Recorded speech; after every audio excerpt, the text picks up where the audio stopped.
Ladies and gentlemen, boys and girls, children of all ages, it is that night. It is the first round of the 2026 NFL Draft, hosted by the greatest football city in the world, Pittsburgh, Pennsylvania.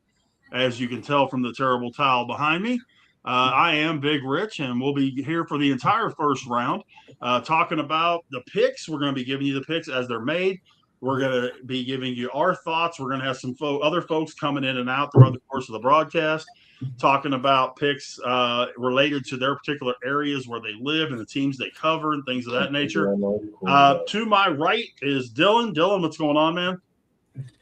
I tried getting a suit and tie and realized I need a basement. I need a cool basement in my house.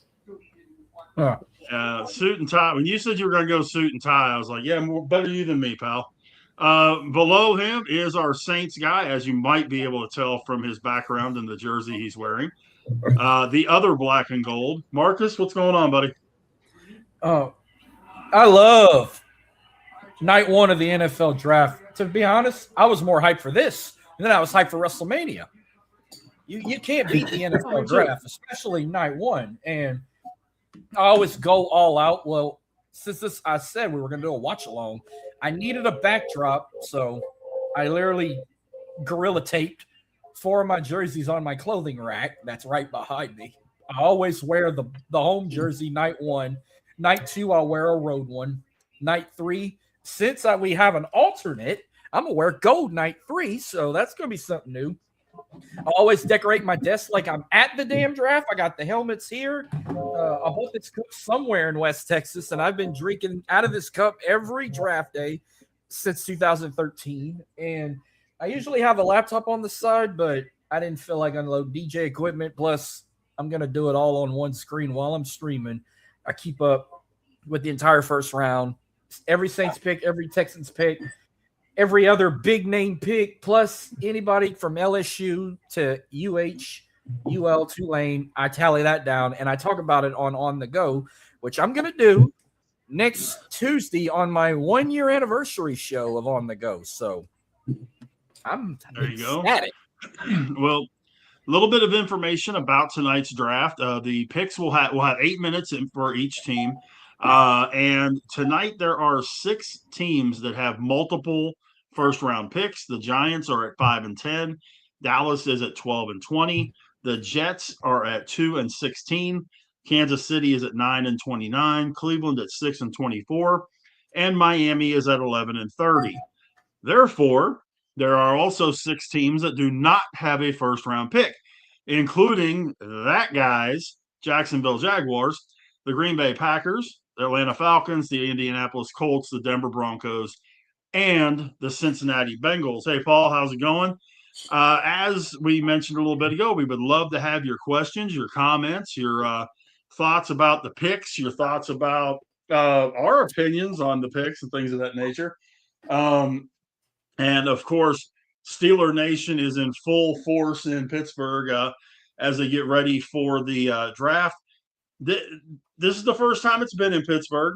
About 800,000 of our closest friends are at the point in Pittsburgh right now, where I'm from, including our guy Adam, who is somewhere out there. He'll be reporting in at some point during the program, if he doesn't get trampled at some point by those folks out there. And he's going to try to get us not drinking interviews as well, huh? Or if he's not drinking too much bourbon. Oh, no. We've already talked about that. But he may get us a couple or 2 on-spot interviews as well while he's out there. So he may be popping in from time to time as he is reporting live from the crowd. He's on assignment. How about that? We say he's on assignment. Guys, well, George Pickens. Go ahead, Marcus.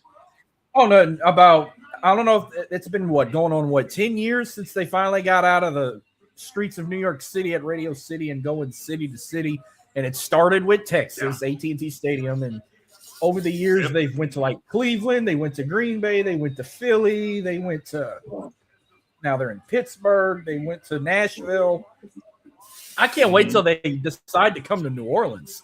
Do it at Champion Square. There's your spot right there. If you ever want to come to New Orleans, to host the draft. And if that ever happens, I'll pull an Adam and I'll be there doing and I'm sure New Orleans is in their plans because, they want to go not only where the the team has it is a good place to go, but they want that rabid fan base built in, and they do have that in those places you mentioned, as they would in New Orleans. There's no question about that.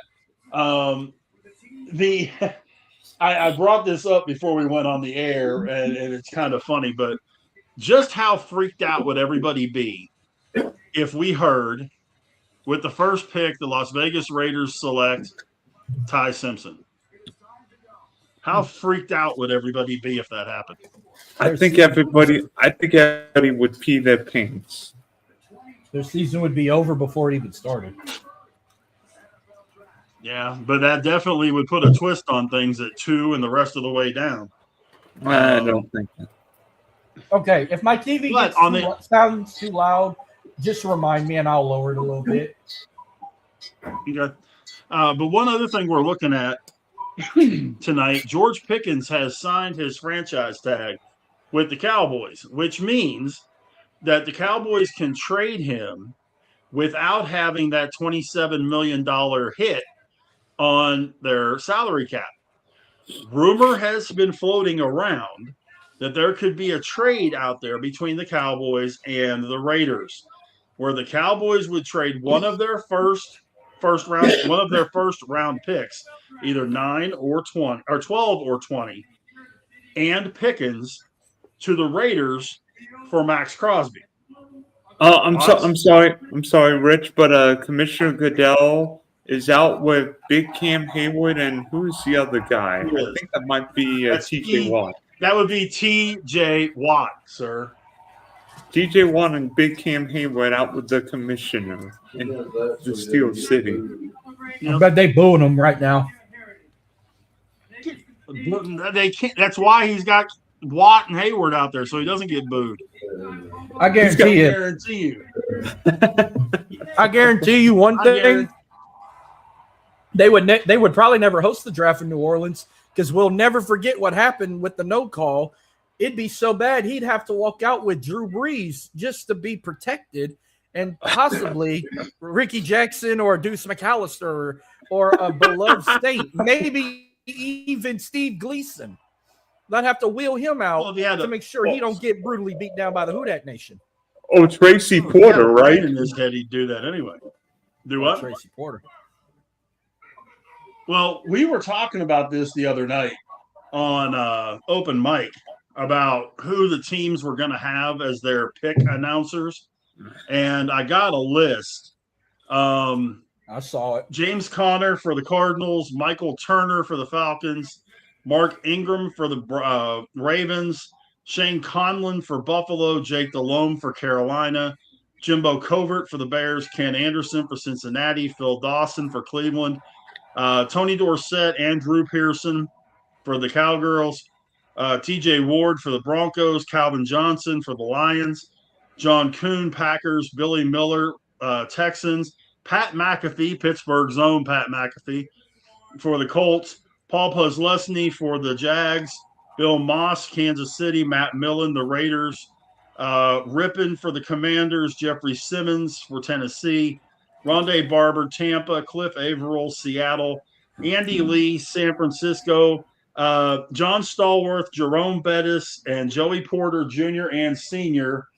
For the Steelers, Brian Westbrook for the Eagles, Curtis Martin for the Jets, O.C. Umenyiora for the Giants, Marcus Colston for the Saints, Deion Branch for the Patriots, Brian O'Neill for the Vikings, Pitt grad, Dwight Stevenson for the Dolphins, Tavon Austin for the Rams, and Sean Merriman for the Chargers. So there we go. I'm looks hoping like we got a few more guys coming out. Ladies and gentlemen, we got Rav. Oh, heck yeah. Now you got Mel Blunt out there. You got Heinz Ward, I think. Swanee. There's that quarterback. Big Ben. He looks like he'd get out there and play now. Terry Bradshaw, Hines And Ward. the quarterback of the Steelers. Thank you. How about that? You betcha. Ever been in Pittsburgh the draft before? Out there. I think this is a first. Sure?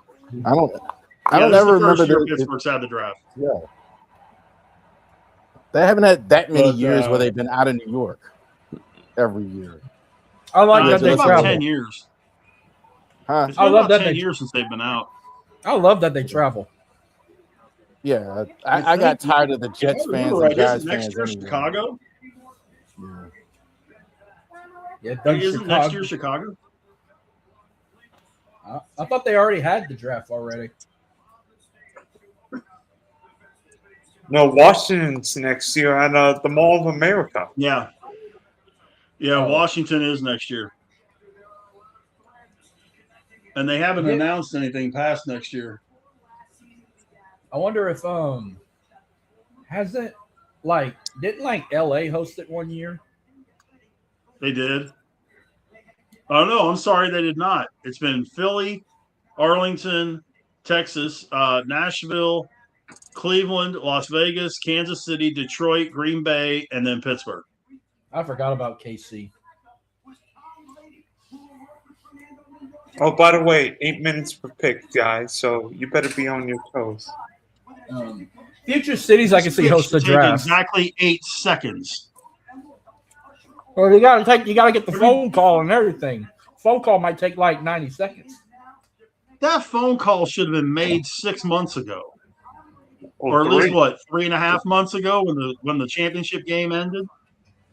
Oh, I'm gonna name 5 future cities to host the draft: New Orleans, Atlanta, Miami, probably DC, and a 5th. You got to go probably somewhere in the Midwest, like I don't know, like maybe Colorado, somewhere in Denver or something. I can see Baltimore at the Inner Harbor. I'm going to tell you 5 that I believe host the NFL draft the next 10 years. New Orleans being 1. I think Atlanta would be 2. I think Jacksonville, particularly when the new stadium is finished. Miami, because we all love to party in Miami. Or Tampa. And you're forgetting about 1. Glendale, Arizona. Or Phoenix. That's possible. That'd be the hottest draft ever. They'd be so hot in that desert.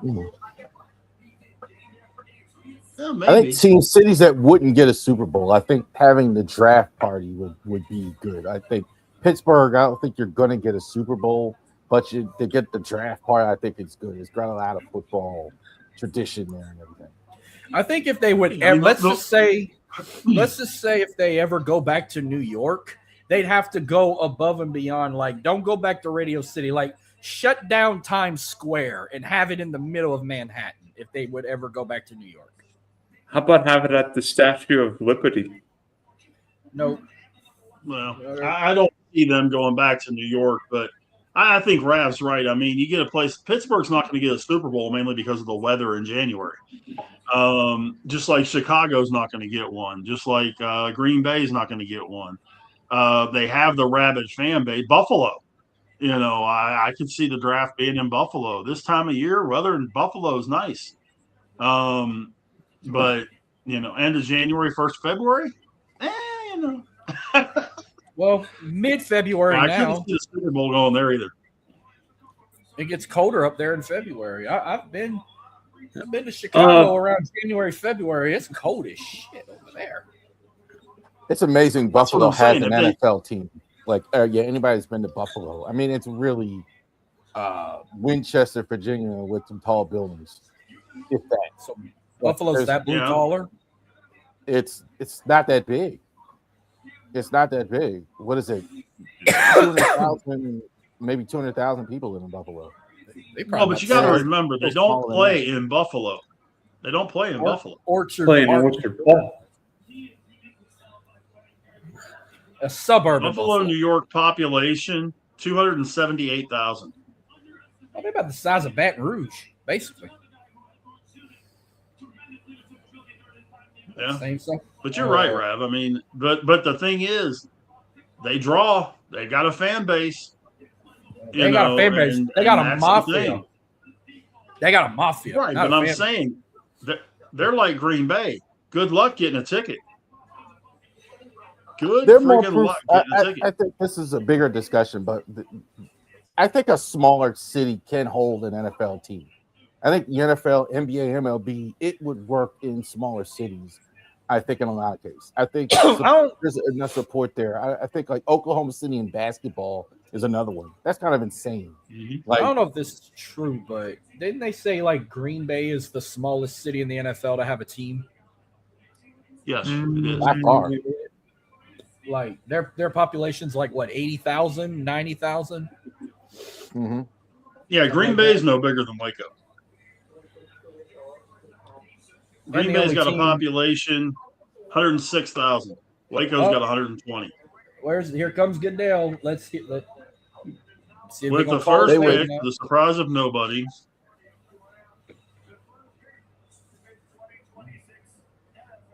My volume's still good. I don't need to lower it. I'm not hearing anything. Once again, folks, if you guys want to express your questions or your comments or anything, please feel free to do so. We'll all be checking our social medias and that. So please feel free to do so. Let's assume that Mendoza is that first pick. It's official. I didn't even think about this the other night when we were talking about it. Could you see Simpson going to the Rams as a replacement for Stafford? I don't think it's crazy. I mean, whether it's at 13 or what, I mean, the Rams may feel like whether it's a tackle or what. See, but you know what? They may be thinking we're going to draft a quarterback for 2028. Oh, by the way, it is official. Fernando Mendoza is a Las Vegas Raider, to the surprise of no one. No, I've called this since he won the Heisman. No.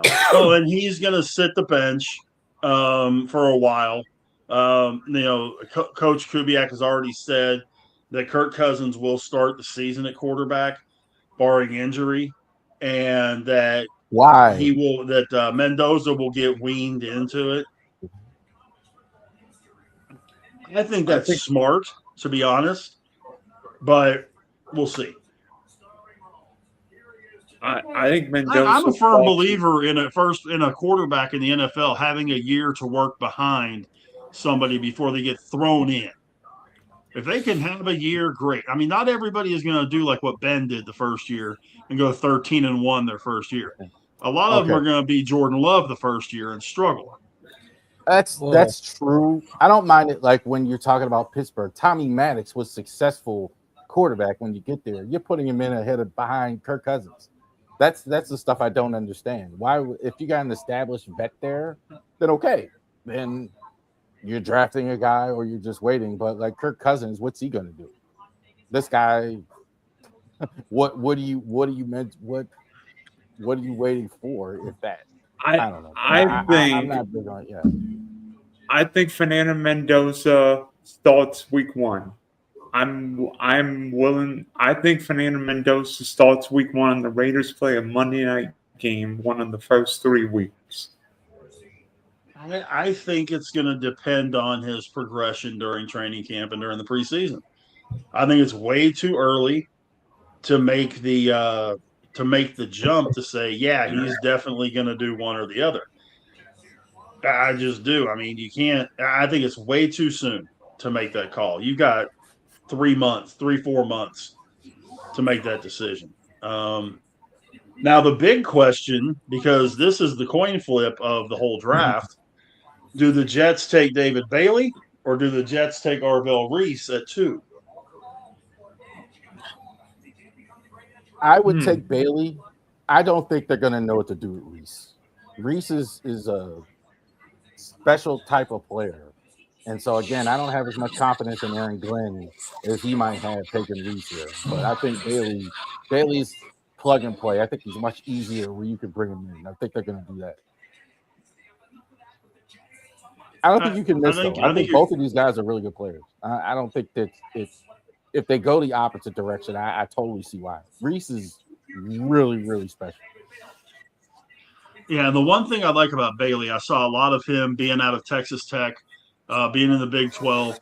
Those speed quarterbacks and speed running backs in the Big 12, he was not overmatched at all by any of them. And he's able to get off of blockers real fast. He blows through running backs. If they're trying to be that buffer between the lineman and the quarterback, forget it. He just steamrolls running backs. So, I honestly think it's one of those deals where, okay, it's a no lose. I agree with Rav, Orville Reese is going to be one of those guys. To me, he reminds me, I don't know about you, Rav, he reminds me a lot of Julius Peppers as far as the way he plays. Who? Yeah, Julius Peppers, I could see it. Micah Parsons is what's coming up as a guy. I think he's still kind of learning, as a pass rusher. I think everybody's counting on him being this great pass rusher, and I think he's still got a little bit to go there as a pass rusher in terms of learning it, being an every down guy. But he's so fast. I mean, my goodness, he blows past people. As well. Upstage Caleb Downs, which is not easy to do. and as good as that You're Ohio right. State defense is. As crazy as the Jets are, could you imagine if they went receiver here? It would be a very Jets thing to do. Put somebody on the other side of Garrett Wilson. The pick is in. And again, this is the first of 2 first-round picks for the Jets. Whoa! I ain't saying nothing. What? But this is the first of 2 first-round picks for the Jets. You want me to just tell you? What? Just say it? I know exactly who it is. Number 2, it's already been announced by ESPN that Rav, you were correct, sir. It's David Bailey. David Bailey, defensive end, Texas Tech. Yeah. Congratulations. What is it? Reckham? Is it Reckham? Congratulations, Jess. You just guaranteed yourself the number 1 pick in next year's draft. That's the chant, right? Reckham? Yeah, Reckham Tech. Yeah. Oh, Reckham Tech. Reckham Tech. I thought it was Reckham Raiders. This is the highest. This is the highest a Red Raider has ever been drafted. So super happy for them. Definitely means Orville Reese is going next, right, guys? Not exactly, because Jeremiah Love potentially, maybe one of the linemen. Arizona feels like they could do anything. Yeah, Arizona, this could be anything. I'm shocked Orville didn't go second. They got David Bailey that quick off the board. That's my first shock of the night. Like, I thought it was going to be old boy from Ohio State. Reese. Wow. Hey, Rich, By the way, question. Could you please put in the draft trackers and we get like last year where we could track the first round? Yeah, let me put that. By the way, I worry about David Bailey's ability against the run. Because watching Texas Tech play, it seemed like Bailey was not great against the run. I wonder how much money they lost on FanDuel betting that Reese was going to the Jets. Oops. From everything I was seeing, at least in Vegas, it was 50-50 split. Really? Yeah. Yep. He went up against some pretty darn good tackles as well. He went up against the Hunter at Arizona State, Toronto, at Utah. And the thing is, he can set the edge against the run. He just needs to do the work and sit. All right, again, a player the Jets desperately need. They will select again. Why are we hearing Greeny and Mel Kiper Jr.? Standing by with David Bailey. David, you've worked so hard for this, and now you're the first defensive player off the Wait, board. that's a little Rutledge. It's a need to hear your name called this early. Yeah, I mean, it's surreal to me, man. This is a great experience. This is an awesome opportunity, and I'm just so grateful, man. Shout out all the fans that came out here. I'm just happy to be here. And the Jets fans are happy about it. I mean, they might as well. You got one of the best edge rushers in the draft, maybe the number one edge rusher. Would Mel Kiper have ever made a good GM? Hell no. Mike Mayock was a terrible GM in Vegas. What do you think, Rich? What now? What do you think Mel would have ever been a good GM? No. Oh, he's signing a trading card. I love those draft hats that got the little draft logo pinned on the top corner. Like, I'm gonna buy me one at a Rally Sports next time I go to the mall. That was a one-word answer. I love that. Definitive. Absolutely not. What's that? Oh, Kuiper? Yeah. Yeah, no. Oh, he signed a picture of him and Goodell together that they just took. They printed out like a wallet size, and he signed it.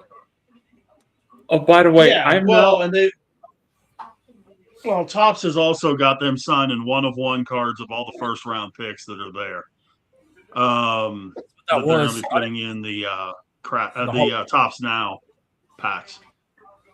Yeah, I love those draft hats, but if I only get one, I'm getting just the Saints one because you know how many times I went in a Rally Sports, bought Saints gear in one section and went across the other side and bought Texans gear at the same time, and they look at me like, really?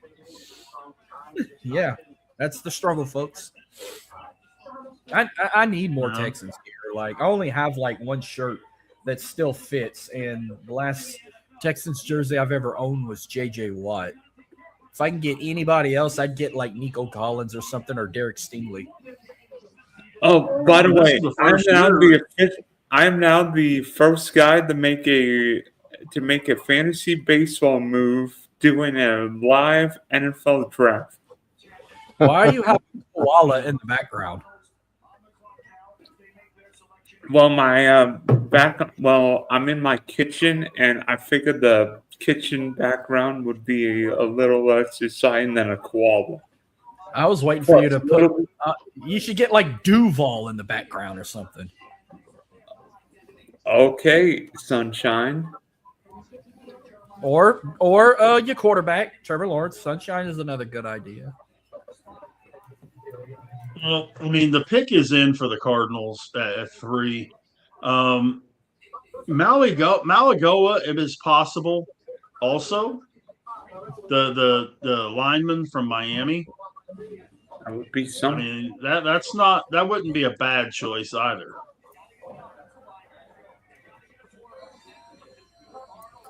I think that's the best lineman in the draft. I think that's the route they're going to. I think this guy is the best lineman. Again, safe pick. A lot of these guys this year are kind of close together. So I think like that's an easy way to go if you're Arizona, which team historically doesn't draft well. So taking this guy, I think would definitely be it. I was talking to a guy that did a mock draft and had the Steelers getting your guy, Ione, at 21. I said, "There's no way he's not going to last to 21. He'll be gone in the top. He'll be gone by Baltimore. If that, he might be. I don't think he makes it past. Jeremiah Love to the Cardinals.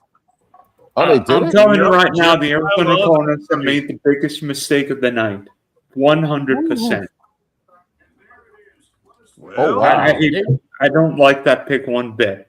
Now I'm surprised. Tennessee shaking in their boots now. Like, did they really need a running back? I'm thinking they would have drafted an O-line. They got Jeremiah. I mean, Love. they still have James Conner and Tyler Algier and Trey Benson. Yeah. I mean, I don't hate it. I'm just shocked. I didn't expect Arizona to pick him up. So he's going to be right behind. He's going to be in the backfield behind Jacoby Brissett if he's the starting QB, or is it Gardner Minshew? No, it'll be Brissett. I don't see any way Minshew beats out Brissett for that starting spot. Now let's see if Tennessee trades now. Now that they lost that running back. Now Tennessee's going to take over Reese. Yeah, I mean, the thing that I'm looking at now, I mean, I'm sure Tennessee is not real happy at the moment. Nope.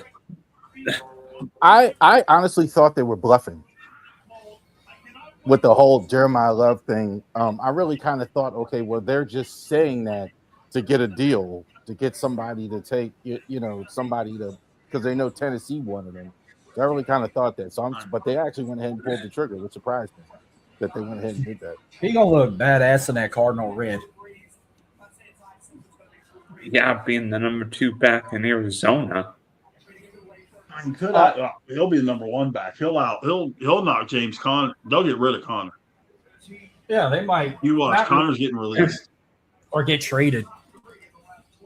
Yeah, but let's see what so now the next team on the clock is the Tennessee Titans. Yeah, with the one with still in the Oiler colors all of a sudden, taking it back. But yeah, I mean, wow. So now do you go? Okay, considering your next, they need defense. Do you go Reese or do you go Sonny Styles? Because to me, that's the next best pick for those guys is either Sonny Styles or Arvell Reese. Probably Rav, Reese. I know what you think of Reese, but where would you go? I think Robert Saleh would know what to do with Reese.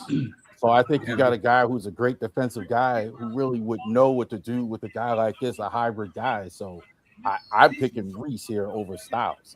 No disrespect to Styles, I think is a heat-seeking missile, but the pass rush potential of Reese, I would take that over Styles. But I think it's just going to be an outstanding inside linebacker. It's pretty close. What do you think, Marcus? I also would take Reese. I mean, I still think Sonny Styles might be fit for Washington. Like, this is your chance for Tennessee. Like, and look, their pick's already in. It ain't even been 5 minutes. I think they got their tongue. I think it is going to be Reese. Yeah, I think with him falling to them, I think that it's been really easy to grab, which is going to leave all the offensive linemen there for the Giants. I still think they take Fano, but I wonder they can, if Jeremiah. Let's say the Cardinals didn't pick Jeremiah. You think Tennessee would have picked him up? Absolutely. Tennessee doesn't have a running back. They don't have a running back that is that kind of guy that they can make their new Derrick Henry. Especially the guy on the clock is going to take Reese if they don't take him. You can book that. John Harbaugh is probably already got written down in case. Yeah. You talk about a pick getting in fast. Good grief. Harbaugh has probably already got the thing ready to send it in. If they do end up taking, say, Styles or Fano or somebody like that, yeah, Harbaugh's not letting him get past 5. Which is, I think, a good thing. So, and as you can see on our screen here, folks, we have the tracker of the picks so far. We've had 3. Number 4 is on the clock, and the pick is in. I know. The Tennessee Titans. Up next, we got the Giants, Cleveland, and Washington are the next 3 teams to pick after Tennessee. Well, for a second, I thought that was telling me I don't have to go to work tomorrow due to bad weather. I forgot. You got the draft at the bottom. I feel like I'm watching the weather. By the way, I think Jeremiah's got a Y after the I, Rich, but that's okay. Whatever. What do you call it? The banner at the bottom? Ticker. It's called a ticker, but yeah, I know what you're saying. So,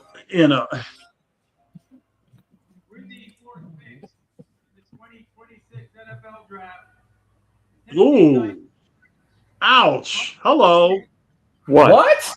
Tell me that's Carnell who they took. Tate? Carnell Tate, What in the Carnell Sam heck Tate. is wide receiver out of Ohio State. Right school, wrong position. Right, Rev? I think the don't Saints. think Oh we have- yeah, Saints are getting an edge now. Harbaugh is turning it in right now. The New York Giants are going to win this NFL draft just by drafting Ohio State Buckeye defenders. I'm calling it. They're Dallas- Caleb Downs is next. Caleb Downs going to the Giants. I'm calling it. No. Orville Reese No. is going number 5. Arvell Reese is going to the Giants. All right. Well, There- if he goes to yeah. the Giants, then if the Saints don't pick I up, can't believe. I'm in disbelief. I mean, granted, they need a receiver, but at 4?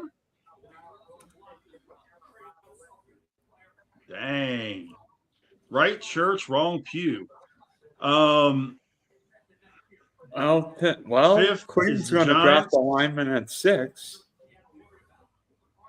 Oof. Wow. So you mean to tell? So now Cam Ward's gonna have him, Calvin Ridley, Mason Kinsey, Bryce Oliver, who's another receiver they got that's like well known, Wandale Robinson, and now you got Carnell Tate.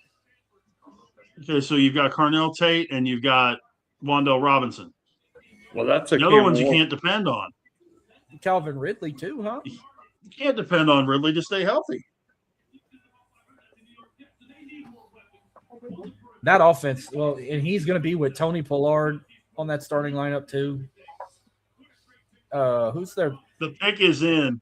The pick yeah, is already in, Rav. You called this one. Oh, there is absolutely You called no this one in chance. spades. You called this one It's from gotta a mile be. away, Rav. It's gotta be Reese. It's gotta be. Oh, If it's Reese, I'm going to pour another drink. Oh, I'm drinking Dr. Pepper tonight. you I might should as be well go drinking get your beer. glass and your ice. Yeah, you might as well get something stronger. Well, Wow. no I ice because mean, I got Dr. that Pepper's in took the all freezer. of 30 seconds. Oh, they playing cat and mouse right now. We got 91 people. Cam Ward's got to be going, hey, why's that guy holding my jersey? Did you know they always hold the jersey with the 1? Cam Ward's got to be going, why's they holding my jersey? We got 91 people tuning in. Tate wasn't my even 89 favorite from receiver X. in the draft. I really like Mekhi Lemon. I'm making better than 93 Tate. now. No, we appreciate everybody joining us tonight, man. We're going to be doing this the whole first round. Appreciate all the folks that have joined us from everybody's different platforms and all that. We certainly appreciate you being a part of this, and feel free to shoot us questions, comments about your pick, who you think your team's going to take if they're taking a later first round pick.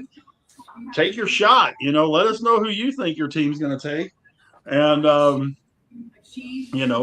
we'll definitely go from there. I would have honestly thought if the Giants didn't go line, they were going to take a receiver. But now, forget it. I mean, this has completely destroyed the first round. Jeremiah Logan on Arizona, and then this number 4 pick has completely destroyed the first round as far as any mock drafts. Are we? Nobody had this. Are we doing a watch? Are we doing this tomorrow night too? Nope. No, I'm done. I'm not. If you guys want to, I'm not though.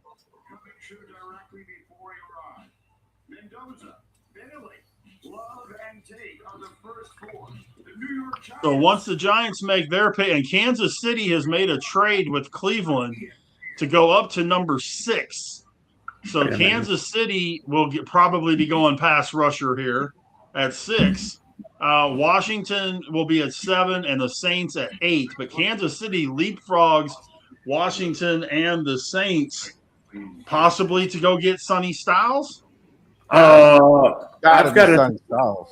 Why they went to a commercial? Why they went to a damn commercial break? Well, I'm going to fix the drink now. But I hate when they do that. Pick us in, but go to commercial to drag it for 3 damn minutes. All right, go and get a drink. But Rav, Dylan, I mean, do they take Sonny Styles? Do they take Ruben Bain? It could be Bane.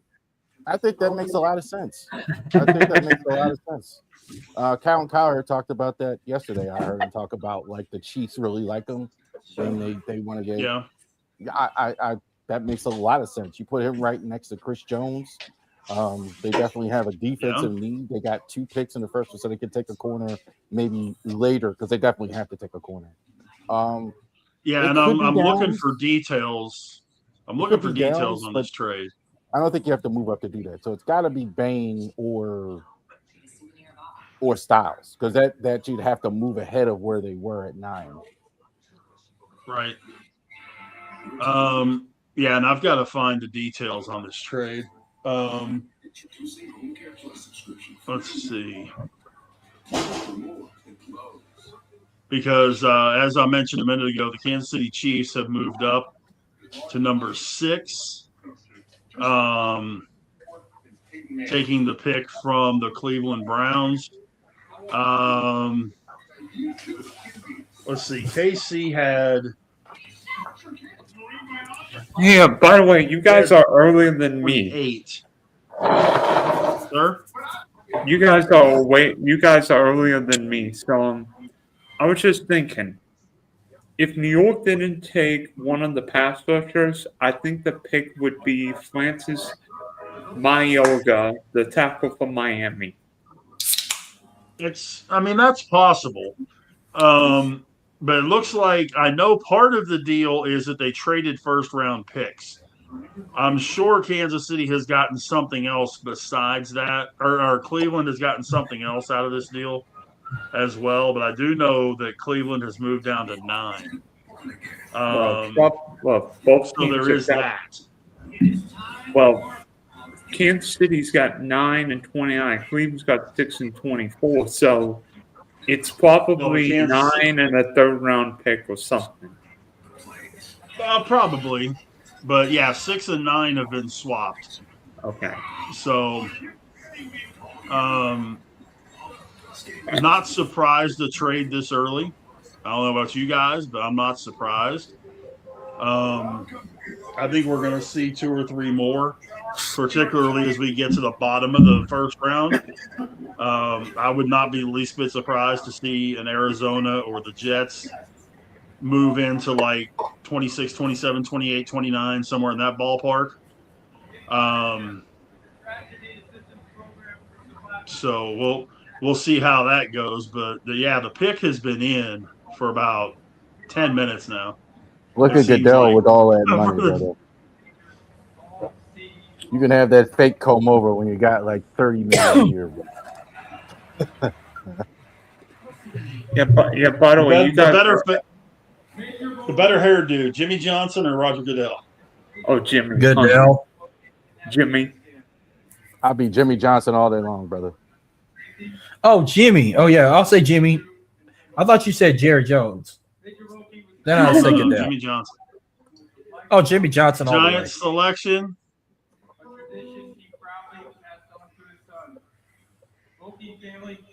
Take it away.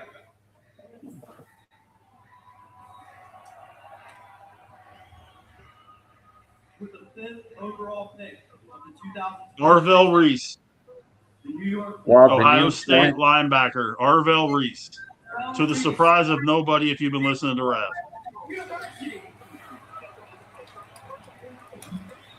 So that means the Kansas City Chiefs are taking Ruben Bain next. That would be my guess. Either him or oh shoot, who was the safety you said, Rav?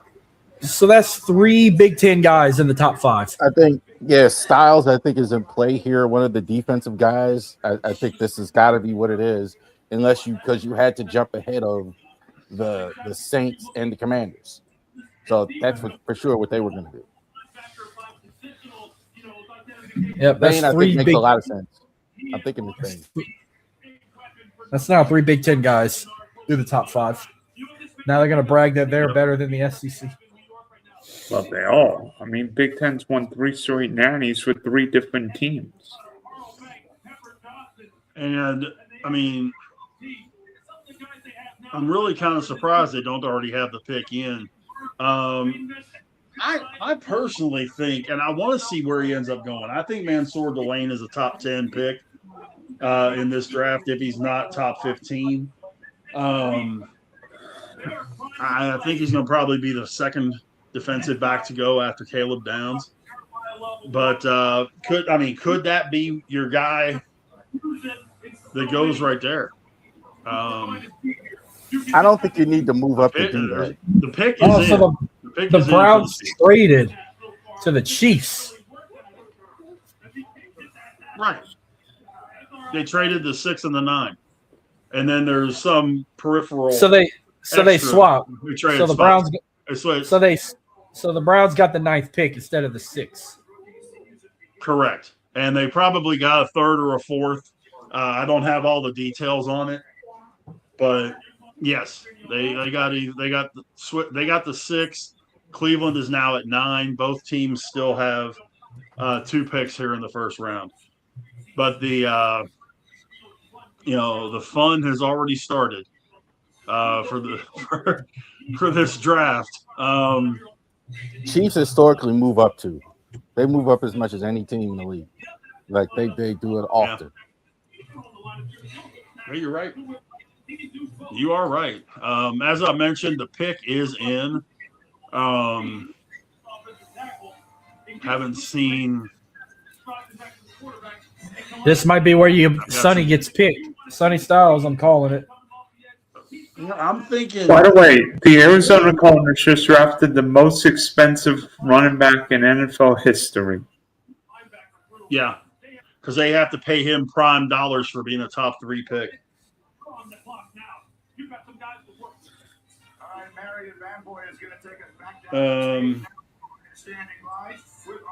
By the way, guys, just going back to our mock draft from Tuesday night, our top 4 have all been picked at number 11. We had Carnell Tate going to Miami at 11. The Chiefs are trading the 9th pick, a 3rd round pick, and a 5th round pick for the 6th overall pick. Sounds about right. Mm-hmm. That sounds about right. So once the Chiefs have their pick, Washington and the Saints will follow.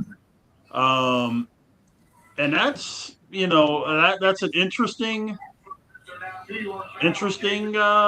set. I think it's going to be. I'm real curious to see who Washington takes, because I think a lot of what they thought was going to be there or wasn't going to be there is there. I think if Sonny Styles is there for Washington, they snatch him up fast. I don't know about you guys, but they got to get somebody to replace Bobby Wagner. Chiefs need defensive help. They need help along the pass rush. They need help in the secondary. Yeah. Down here, but Kansas City has made the first trade of the first round, moving up to 6th. I don't know. Adam Schefter was 60 years old too, man. Say again? Adam Schefter's like 60 years old too. Oh, every bit of it. Schefter's been around a long time, longer than I thought he was. Yeah, Adam Schefter's been 59 years old. He'll turn 60 in December. It's weird not having Chris Mortensen with the draft. Mort was so good. Oh, Mort knew everything, man. It's weird not having Boomer with the draft. The pick is in. It's Mansour Delane, cornerback out of LSU. Ooh, Mansour Delane out of LSU. Well, LSU guy goes first for the SEC. Well, here's why. They're probably thinking the Saints are going to take him, and the Chiefs have never realized they've lost 2 of their top corners. Mansour Delane is the guy.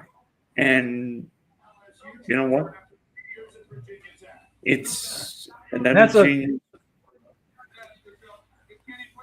I'm ecstatic on behalf of LSU. We're the first SEC team to get a guy in the first round first in the SEC.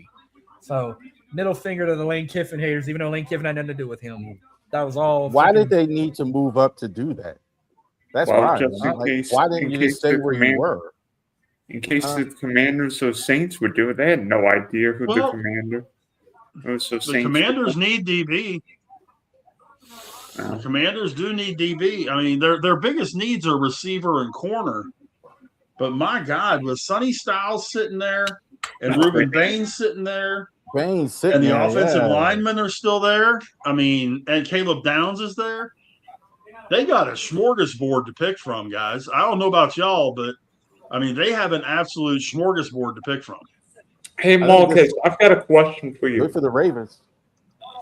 I've got a question for you. Are you surprised that Delane was picked? Not that Delane's a bad play. I mean, I think Delane would have been like 7 or 8. Like Delane would have gone in this area of the draft. But are you surprised that Sonny Styles and Ruben Bain are still on the board right now?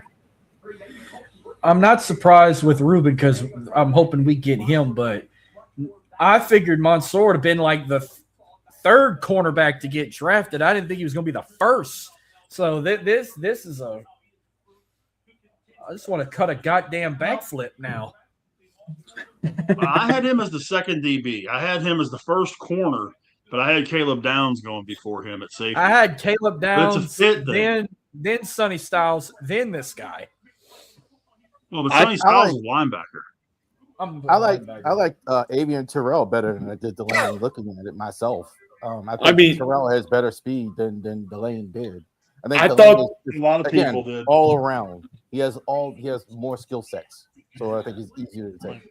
I'll tell you this: the best piece of tape I saw from Delane was that Clemson game. He absolutely balled. And I mean, LSU was dirt poop this year, but Delane was a dog on that team. The pick is already in for the Commanders.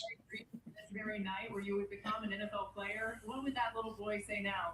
Man, stop now. You got what you dreamed of, but man, let's make a mark on this league. Congratulations. So remember, Washington does not have a second-round pick because of Laramie Thompson move. I really got nothing here because I have no idea what the Commanders. Their team, like again, with I don't think anyone knows what. Yeah. Well, like I say, their biggest needs are receiver and corner, but when you were sitting there and you got all the linemen to pick from, you got Styles, you've got Bain. It may be a best player available. I mean, yes, you could take Mekhi Lemon maybe, but man, I mean, there's a lot of protection for Jaden Daniels sitting out there. A lot of it.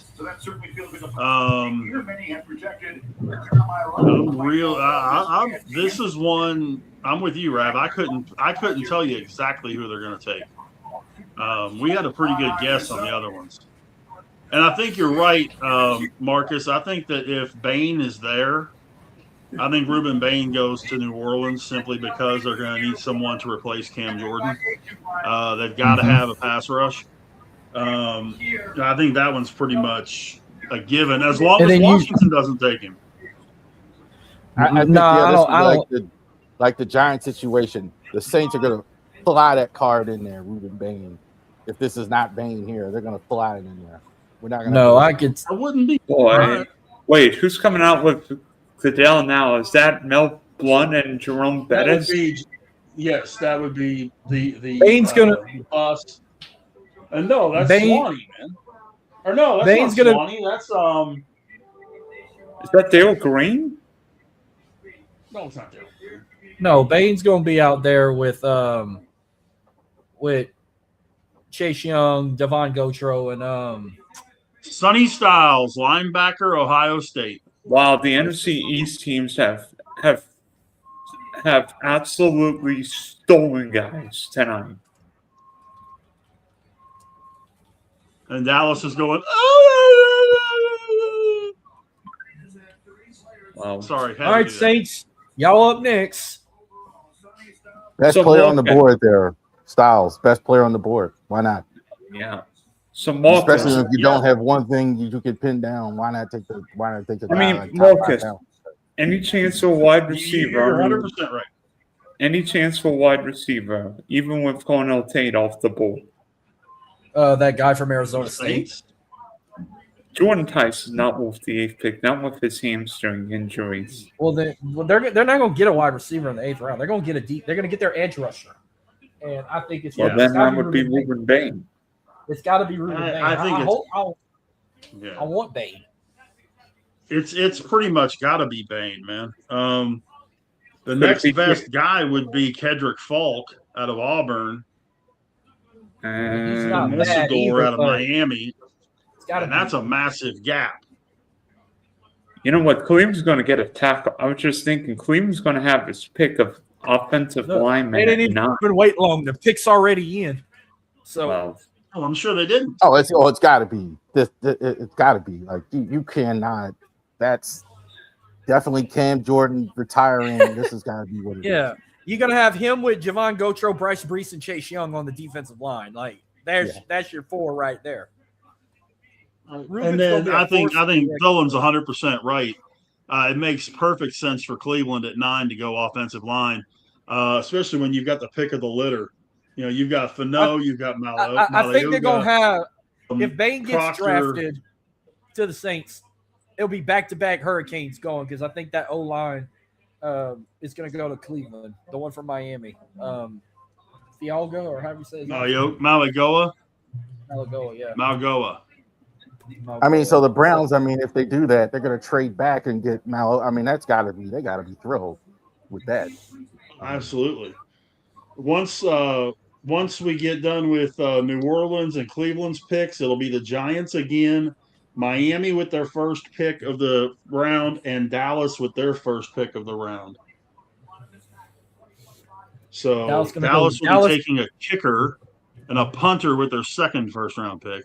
Well, if they pick a kicker, their best option is Brucey from the longest yard. There you go. See.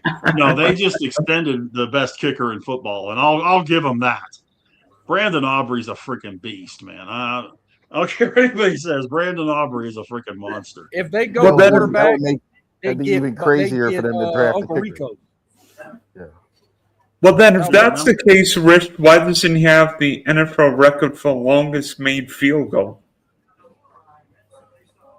One kick does not make a career, dude. He is the most accurate kicker from 50-plus in NFL history. Well, look at Super Bowl 38. Adam Vinatieri missed 2 kicks, and yet made the one that mattered. I understand, but what I'm saying is, look at his percentages. Look at his percentages from long distance.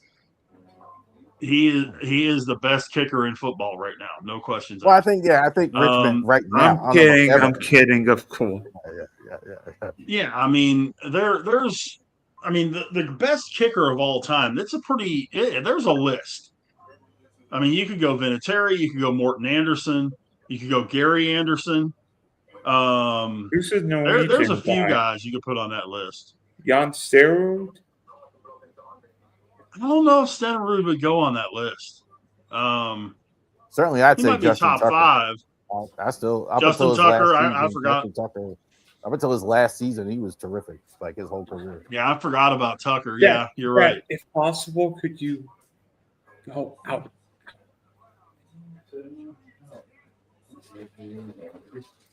Say again.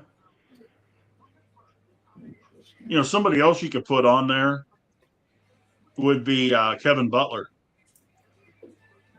Kevin Butler was very underrated in terms of being a kicker. I think the Bears weren't as good overall, but Kevin Butler, yeah, he was there a long time. Kickers used to be with the team a very long time. It wasn't uncommon. Like even not even great kickers, like 10+ years with a team, like because it was hard to find kickers. It used to be very, very hard to find decent kickers. There's a lot of teams that really struggled. Come to this point of the draft, when does the offensive line run? When does the offensive line run start? I mean, we know it's starting probably at 9, right? Next pick, the one after the Saints. And then as soon as these commercials are over. And then what happens at 10 with the Giants? Because if the Saints go pass rusher and then you got to go line, man. You got to go. If you're the Giants and you have that plethora of offensive linemen sitting there and you've got Dart and Scatabo you got to protect, you got to go O-line. I mean, I've heard think so much about the Giants taking Jordan Tice, but knowing John Harbaugh like I do, there's one guy he would slam his fist on the table at 10. And it's not Jordan Tice, it's not a lineman, it's Caleb Downs. He's like, I want my Kyle Hamilton.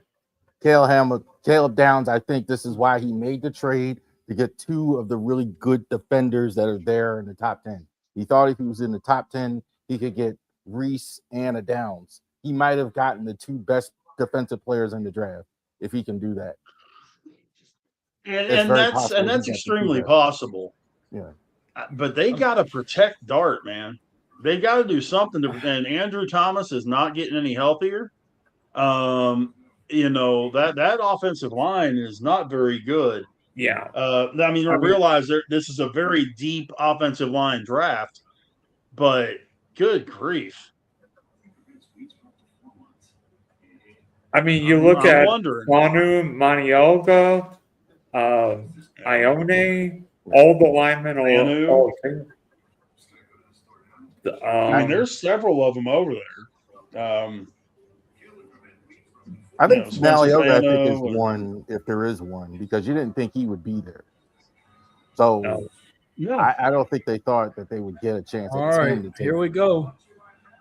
I had Fano going to him at 5 in the mock.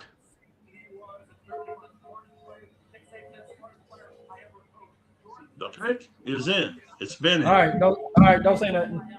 Let me have my moment. All right, enough already.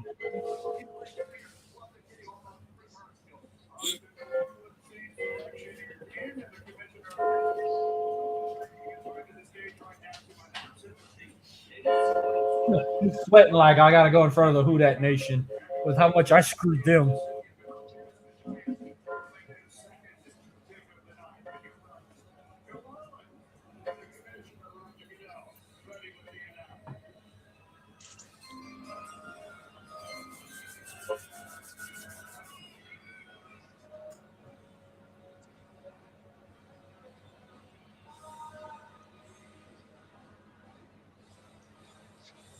Can they stop the band, please? I'm under a lot of damn pressure right now. Thank you.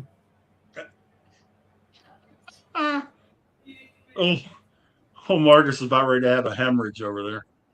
Crazy part is I know who the pick is, but I won't say anything. Oh, wow. We got a receiver.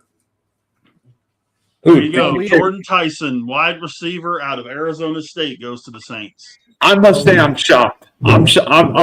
This draft's befuddling.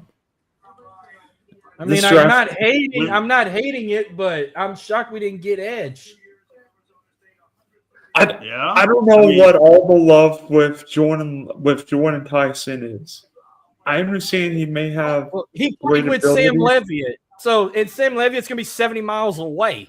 They're gonna be buddies again. They're gonna be 70 miles apart, and they're gonna go party and watch each other play. I wouldn't expect. We'd be surprised to see Jordan Tyson in Death Valley watching his former QB who transferred to LSU kick some ass, and then he go drive to the Dome to watch his former teammate go pro. You know what? So I was just thinking, you know what? Ruben Bain's going to end up a Miami Dolphin or Dallas Cowboy. I think he could be a damn. I don't know. I think he could be a Giant if the Giants need a defensive player. Another one. They just got Orville Reese. They're not going to take him. They already have. Tyson is a terrific route. Terrific. I'll make a prediction. Really, really good route runner. I'll make a prediction. Guys, sorry. Kayvon Thibodeau will be traded by the New York Giants at some point, or will leave. If you're Cleveland, you got to go O-line. Yeah, all the wide receivers are gone unless they want Mekhi Lemon. No, Omar Cooper Jr. is out there too. Oh, and Denzel Boston. I mean, there's still receivers out there. If Omar Cooper goes in the top 10, that would really blow my mind. This guy was a third-round pick, like after the draft. The guy that I'm wondering about, because 10 come on his way to the stage. What a moment. 10 is going to be the Giants. Or I'm sorry, 11 is going to be Miami. But it's also about the culmination of a lifetime. They got so many freaking holes, man. Jordan Tyson is Do they have to take an O lineman? I think Miami, it could be anything. There's not any one thing. I think the only thing it wouldn't be is if they actually keep Achane as running back. Then It may be the thing like Washington. Maybe the thing like Washington with best player available. It's got to be best player available in Miami. I can't even pick one thing. You got line problems, you got defense problems, you got secondary problems, you got you're all over the field. You got no receivers. Like, I have no idea. Cleveland's pick is in. And here's the thing about Greeny. You see that emotion? Because all through the draft process. Cleveland's pick is in. Need to remind y'all, I know I was talking about Lane Kiffin and Sam Levitt. Sam Levitt was the number 1 QB in the transfer portal, and LSU picked him up. Well, I'm glad he's loving the vibe and he wants to be a Saint. So I'll take it, even though I really wanted to get rid of Bain. I'll take this one. I mean, if you look at our mock last night, I don't know if we've gotten any pick right other than 2, right? I mean, 1. We have 1, we have 2, we have 3. Or no, I'm sorry, we have 1 and 2, and we had. That's it. Those are the only. The guys that have been taken. We had 1, 2, 3, 4, 7, 11, 12, and 22. But this is kind of the trend. This is kind of the trend in the league where these guys go offense regardless, and you're seeing it. All these good defensive players, and they're taking wide receiver, they're taking running back, they're taking, you're going to see offensive linemen here. That's wild. I mean, Marcus, are you surprised that the Saints took Jordan Tyson knowing Chris Olave suffered 158 concussions, and this guy's dealt with more injuries than Elon Musk has got billions of dollars. Yeah, but I mean, when he gets better, you don't just got them. I mean, you still got Elijah Cooks, you still got Trey Palmer, and you still got Kevin Austin Jr. So I mean, Tyler Shuck got some targets to throw to, and he just added another one. He even got Mason Tipton too. So, when Olave's back, that's going to be a 3-headed monster with Shuck, Olave, and him, Tyson. That'll be a 3-headed monster. Cleveland Browns have selected Spencer Fano, offensive line, Utah. Okay, well, that would make sense. I had him as the first one off the board, too.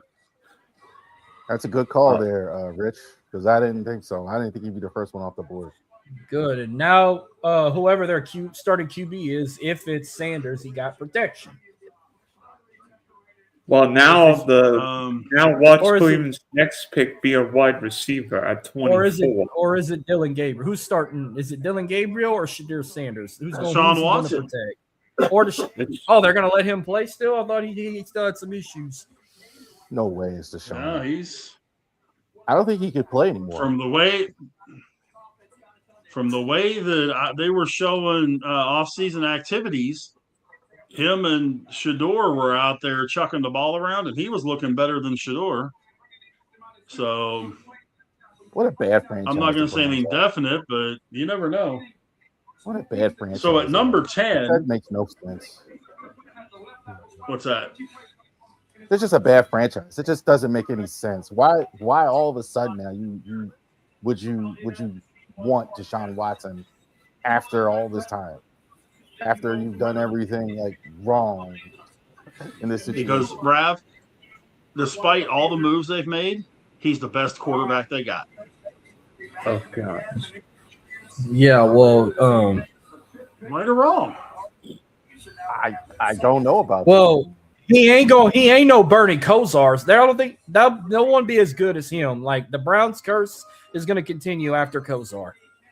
Okay, but I'm saying with what they've got sitting there right now, he's better than Shador by a long shot. He's better than Dylan Gabriel. Giants You got know. Malioga. Giants pick is Malioga. already in, and they got Malioga. Yep. Wow. So that means Miami's Francis going to get Magoa. And by the way, I got the proper pronunciation too, believe it or not. Malagoa. Malagoa. That's what I got the said. phonetic spelling. Malagoa. I'll tell you what, the There we new Giants have done really well tonight, getting a pass rusher and an alignment. Yep. Well, I like it. This is their best I offensive like lineman. And oh shit. I think Cleveland did really well going back and getting Fano. Is that how? Fano. Yes, Fano. Well, Jackson Dart got protection now. Yeah, a big He boy. got more than what he had. I think he may end up. I think Mayoga may end up at guard, but he could play tackle. Miami just traded to Dallas, so I mean it's swapped. They swapped it. Yeah, they swapped the 11 and 12, which is. Well, no, Dallas got back-to-back picks. That's surely not. That's surely not. They did. Wait a minute. No, they didn't. Cowboys and Dolphins traded picks. Yeah, but Dallas got 11th and 12th now, right? So I'm guessing Miami got the 20th pick. No, 12. No, they don't. They got the 12th. Dallas has 11. Miami now has 12. Oh, well, mine still shows it says Dallas unless they ain't updated it yet. I'm watching on ESPN, not NFL. Yeah, I'm doing NFL Network. I don't like it. I'm doing NFL I hate Network. it. I don't do NFL Network. Their cast sucks. They're owned by Their ESPN. website is the most accurate. Yeah, but their website's the most accurate. True. This has got to be for Caleb Downs, right? This is 100% Caleb Downs, right? That's what I'm thinking. But this is Jerry Jones, and you never know what. This is Ruben Bain all day. Hell no. This is Cowboys Ruben Bain all day. Cowboys I'll bow to the Dallas guy on that. Cowboys need defensive backs. They need defensive line too. Last I looked, their pass rush is in Green Bay. Yeah, I think their defense is terrible. Period. So either one. Well, that's true. They need to make all defensive picks this draft. Maurice Jones-Drew was 100% right earlier. They need to draft defense, defense, defense, defense, defense, and then more defense. Their offense is fine, but they have to go defense. The pick is in for the Cowboys, and I would bet you almost anything it's Ruben Bain. I would bet almost anything. It's Caleb Downs. I'm willing to wager money. I wouldn't do it. I'm gonna take Rich's word. He knows a lot more than me. Yeah, and that's kind of what Jerry Jones would do too, like the sexy edge rusher, the wide receiver, the that's kind of. If Cowboys take Makai Lemon, I may just skinny dip in my hot tub right now. If they draft Makai Lemon, George Pickens is gone. You can write that down too. But you can. They need pass rush. Although I would say he's right. Pressure. I would say they Dylan's couldn't right. get pressure on the quarterback if he went through a dry cleaner. Yeah. Do what now? I would say he's right. The smart pick would be Caleb Downs. I don't know. The Cowboys have a lot of pass rushers. They have either one of them. They have Rashawn Gary. They have the defensive lineman, Overshown. Cowboys don't need a pass rushers. They need a corner and a safety. Overshown is hurt. Gary has been hurt. None of those defensive linemen can do anything. They keep drafting tackles like Mozzie Smith, who is a complete waste of prime natural resources. And as much as I can't stand the Cowboys, it's just the case of I'm an honest hater of this team. But to be honest with you, if they're going after now, granted, would Caleb Downs be a terrible pick? No, because they need defensive back help too. But they got to be able to rush the passer. And for a guy like Ruben Bain to fall in their lap right here, it would be insane to not take that pick. I honestly am surprised. Mozzie Smith is in the Daniel Falele category there. Exactly. Just a waste there. Yeah, I agree. Are you guys? Nobody laughed harder than me when they drafted Mozzie Smith. I was like, you got to be absolutely 100% shitting me. I couldn't have laughed hard enough when they drafted him. It was another defensive lineman out of Michigan. It was like 3 years in a row. They drafted a defensive lineman out of Michigan. Come on, man. Hey, Marcus, you here, Sunshine? Are you guys surprised Caleb Downs is still here at 11? Because to me, Caleb Downs is one of the 5 best football players I've seen the whole year. What's going on? Well, I got him going to Miami. I think Dolphins get him, and Ruben goes to Dallas. Or Mekhi Lemon. It doesn't shock me because safeties drop. No, I'm going to make a bold prediction here. Rams are 13th. If they need an O-line, I think they get Proctor from Alabama, or they get that boy from Penn State. I think if the Rams go tackle and be Monroe Freeling, because the Rams don't need a lineman for a year or two.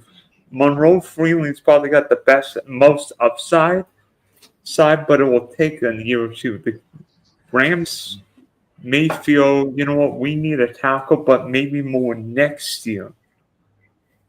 See, the Rams need to get a receiver to have some insurance for Puka Nacua. And because if you walk into this coming season with only Devontae Adams as your number 1 and your number 2 is some guy off the street, you're not going to have any. It don't matter if Stafford's back there or Joe Montana's back there. It ain't going to make a lick of difference. You gotta get some insurance for Nacua, because Nacua, with the personal conduct policy, he could get suspended 6 games. Nah, I don't think so, but that's just me. And if they find what he was accused of, he did, guaranteed he gets clocked. Guaranteed. Because you're not only dealing with a religious issue, you're dealing with a race issue at the same time. There's no way Goodell lets that slide. None. That would look, he'd have so much egg on his face if he did that. No. Mm-mm. If it's found out that he did what they say he did, he'll miss the first 6 games. Well, I'm not as clued in on that. I do know this. Whatever it is, that's the only reason you're looking for a receiver.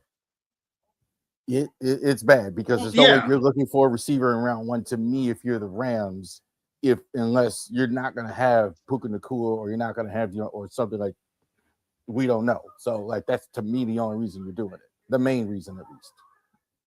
Dallas got Caleb. Okay. Man.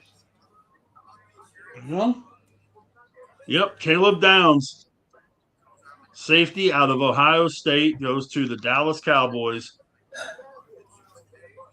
Boy, the NFC East is winning this draft tonight. Dallas made a great pick. And Ruben Baines coming home, baby.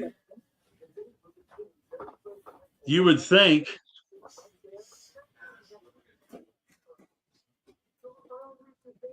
I mean, honestly, I've watched a ton of Caleb Downs. He was one of my favorite football players, always everywhere. I mean, I'm not saying he's Kyle Hamilton, Ed Reed, but he's so small. That guy's just everywhere.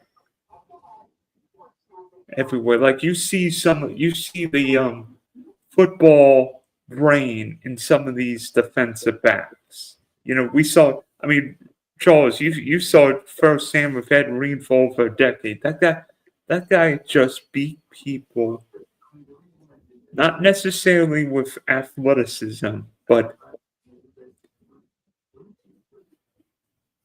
Downs. And I mean, Rich, you saw with Corey Ed Reed watched just ridiculous amounts of film. Ridiculous amount of film. Bill Belichick used to rave about Ed Reed. Downs, I think, is he does everything on the field well. You need ball hawk, he got you. You need somebody to rush the passer, he's got you. You need somebody to play in the slot, he's got you. There's nothing he doesn't do well. He's almost like he's been so good for so long that almost kind of hurts a player because you sit all your time looking for flaws. So I think maybe he's been just so good for so long, I think it almost hurt him. there's almost too much hype around him. But he's fantastic. And he's an undersized safety, though, 5'11", 206. He's probably going to need to put a little bit of muscle on to be able to be really successful in the NFL. He's going to need to get somewhere in that 215, 220 range, don't you think?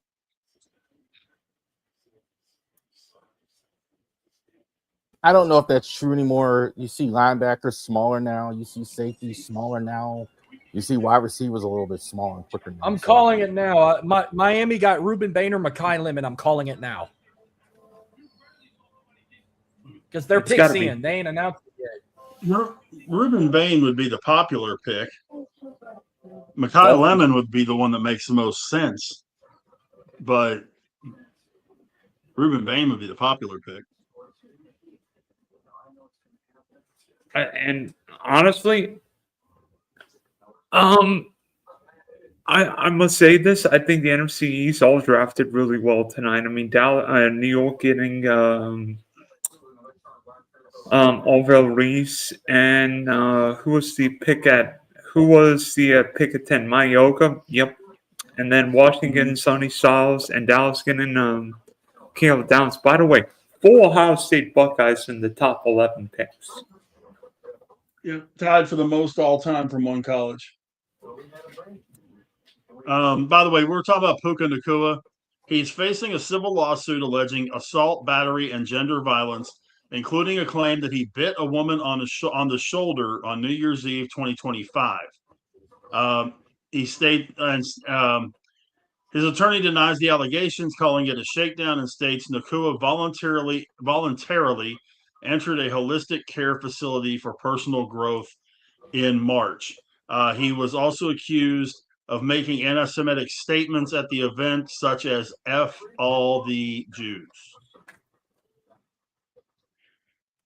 Like I said, if he's found guilty of that,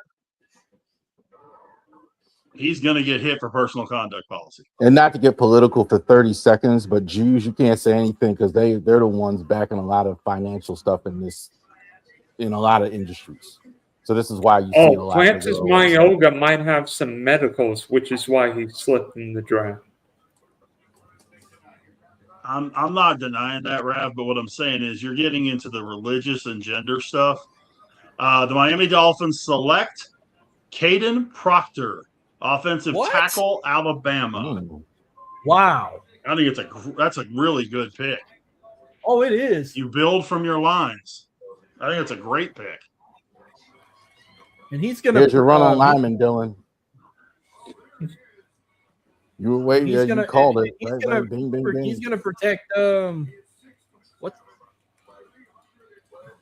Malik. Malik Willis. Willis. Thank you. I wanted to say Wilson, and I knew that wasn't right. Is Ruben Bain going to end up a Baltimore Raven because the Rams aren't going to take him at 13? Why won't they? Well, the Rams don't need pass rushers, not with the guys they have. I believe they can the do it. Rams. I've got to think somebody's going to move. Somebody is going to make a big trade in the next pick or two. It might be the Rams pick is in. Oh. Rams pick is already in. All right. So. I got breaking news. All right. The NFL announced. Well, I mean, we already knew where they were going this coming year, but they announced their next 4 Super Bowls until 2030. 61 is in LA at SoFi. We knew that. 62 is in Atlanta at Mercedes-Benz Stadium. 63 will be in Vegas at Allegiant Stadium. And for the first time ever, Super Bowl 64 will be in Nashville, Tennessee, in the brand new Titan Stadium, if it's whatever they call it, whatever they end up naming it. Okay. So that LA, Atlanta, Vegas, Nashville, you're up with the next 4 Super Bowls. Gotcha. By the way, a country next, Super Bowl. Several picks. Yeah. Rams are on the clock. It is Baltimore, Tampa, the Jets and the Lions thereafter. I know we got Jeremy popping on after the Lions pick to talk for a couple of minutes about their pick. So we'll get a chance to talk to him. As we're talking, the Rams pick is in. Best available according to the pundits is Ruben Bain. Best fit is Mekhi Lemon. So Caden Proctor is We about shall 380 pounds, and I just seen him walk down there with tears in his eyes because he got drafted by the NFL. That's cool, man. Like he's huge. Huge. Hey, Raph, I've got a question. If Mekhi Lemon goes here at 13, does that mean the Penn State lineman becomes a distinct possibility at 14? Yes, I think that's who it is. I'd be shocked. Not Ozzie. Eric DeCosta might get too cute here, but I think Bain, if he's there, that's going to be a real discussion. It has to be.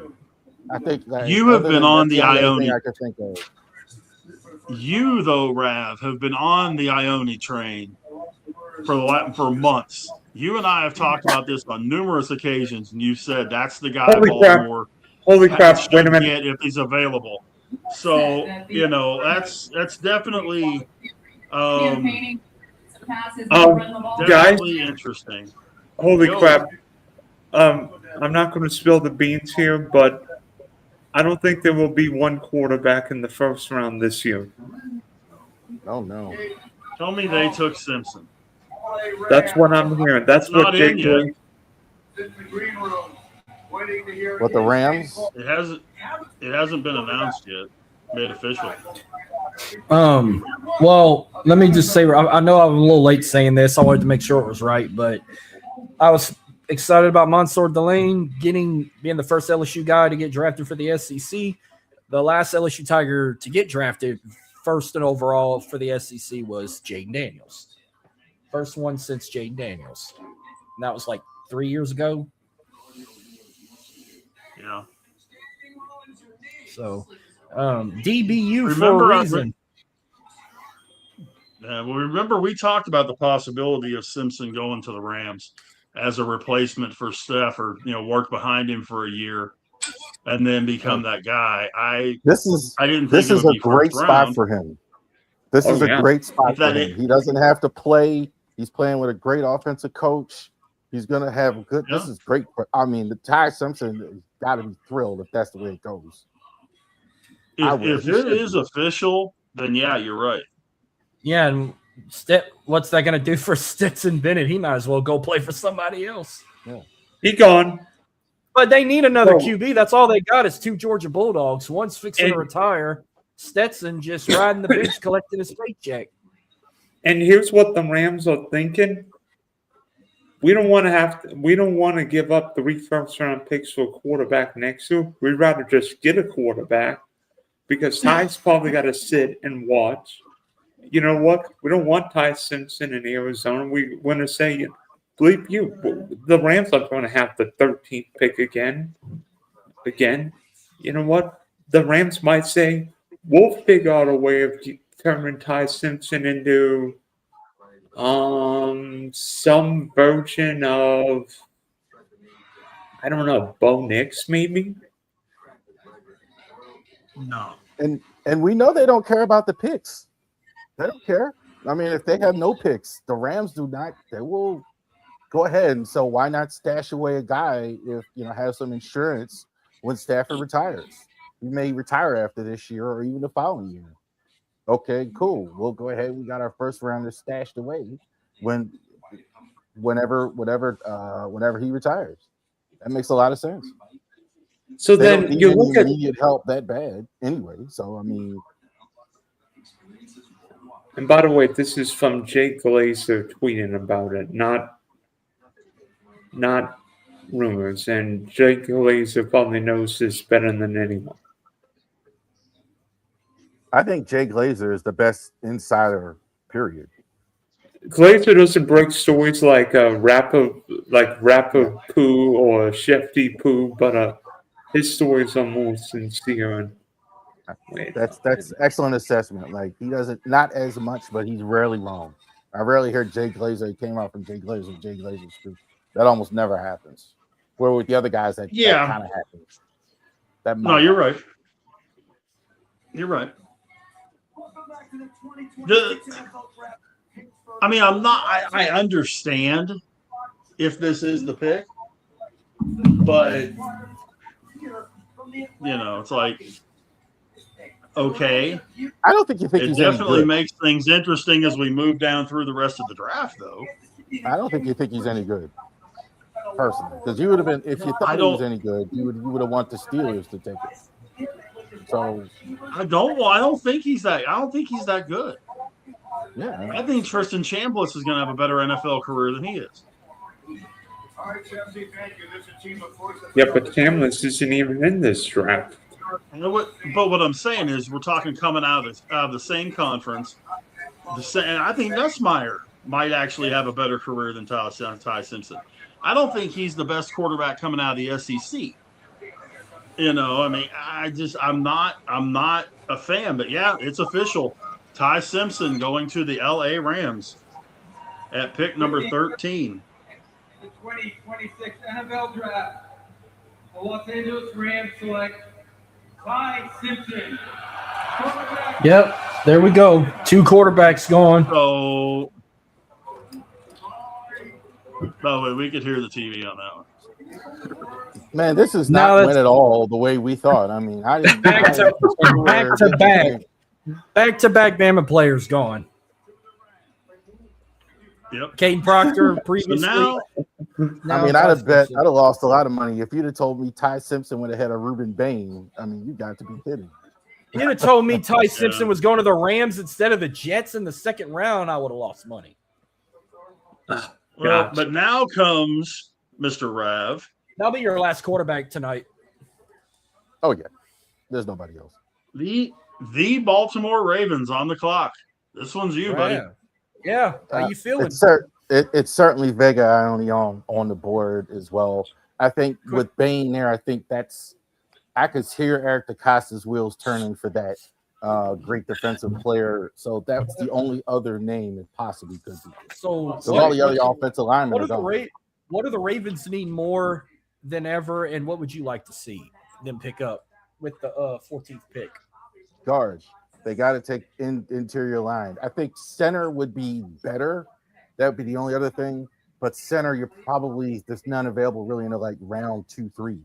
So like you're not going to take one here. So you're starting center, you're going to take one much. So you're going with protection for Lamar Jackson.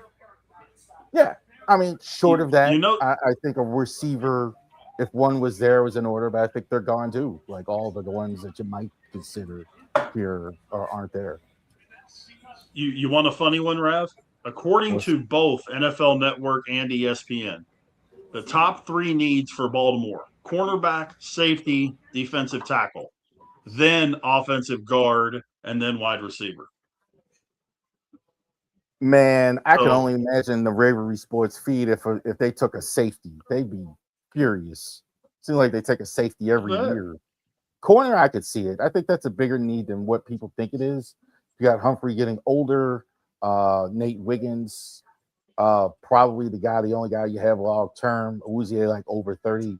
So I can see that one. Safety, I don't see it. Center guard is where they have to go. You just lost an all-pro center. You struggled at right guard all year. You don't pass on a guy like this with this talent here as well. Can't do it. Yeah, I mean, I would be pretty blown away if unless the only other guy, but he's a tackle, is Monroe Freeland. Yeah, unless you like Freeling better, but a lot of those guys are already gone. I would think that they would have liked Maloga and Fano and all that. Boy, even Caden Proctor is like gone, so a lot of those guys aren't there. Yeah, Freeling would be a guy, but I think he's like left tackle pure. So I don't think they're going to do that one as well. So yeah, I this is too easy. This is a layup here. According to Schefter, Stafford was informed this morning by the Rams that they plan to select Simpson. I think Stafford would be cool with it. Well, yeah, I'm sure he I didn't don't become think Aaron he's- Rodgers and go.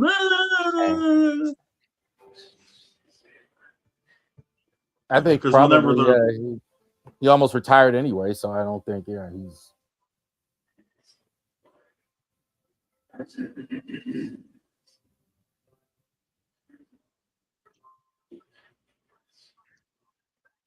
Ty Simpson in the first round to the Rams.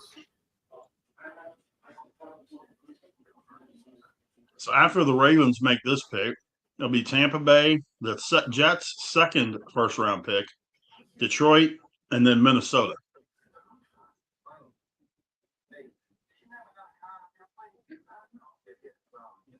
Minnesota's got to be taking the safety. I think those good safeties that are on the board. I think one of Thiemann would be good there. Detroit, Yeah. That's got interesting too because I think offensive line is where they want to go. A lot of those guys are already gone as well. So what's Detroit? It's kind of like this. But I am with you on Minnesota because Harrison Smith retired. All right, Rev, here we go. Who's going to look good in them new Raven uniforms y'all dropped? Put a 71 on there, brother. 70. Of course they're booing. Are they booing Goodell or are they booing the fact the Ravens are picking? No, it's the Ravens. Ravens, of course. Well, you want to know, Rav? Oh, I already You know. won't wait. Brother. All right, you got your guard. Vega Ione. All right, pull his name back up so I know how to spell it. There we go. All right, Lamar, you got your guard. And Ione will start right away. No question went to about Penn it. State, Pencil right? it in. Our lads, put it on our lads right now. He's going to start at right guard almost immediately.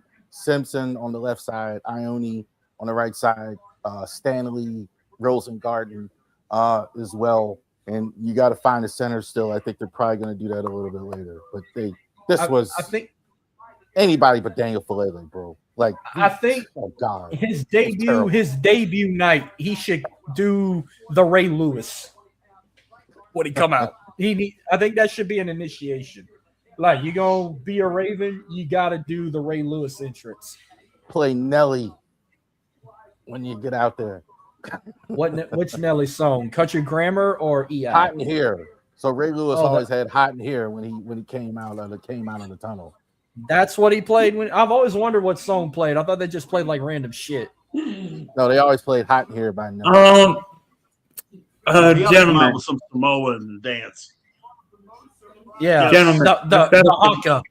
The haka. I've got a question. What do you guys think about the Rams taking Ty Simpson? Because some people say, could the Rams have taken an offensive lineman, maybe Mekhi Lemon? But from Simpson's standpoint, he couldn't have gone to a better situation, right? Well, I mean, look at what Rich said. I mean, Matthew Stafford is getting of age of retiring soon, and all you got is Stetson Bennett, who I feel like he can't tell the difference between a sneeze and a wet fart. So learn from the best to be the best, even though I despise Alabama players. But Ty Simpson, maybe this is a good spot for him being in LA, and I think he'll fit right in. That's all I'm going to say. Go ahead, Rich. By the way, Tampa's pick is in. I bet It's they going to got be that boy Reuben from Bain, Georgia. I would firmly believe. I would firmly think say- it's going to be Reuben Bain. I was going to say the linebacker from Georgia. No. Don't they need a linebacker? Well, they need defensive help. They need pass rush help. They need an edge. They need corners. They need linebackers. They basically just need to completely overhaul their defense. Kind of like, what about Sadiq here? The tight end. I don't know. I don't think so. I don't think. I think Sadiq is good until you get to Carolina.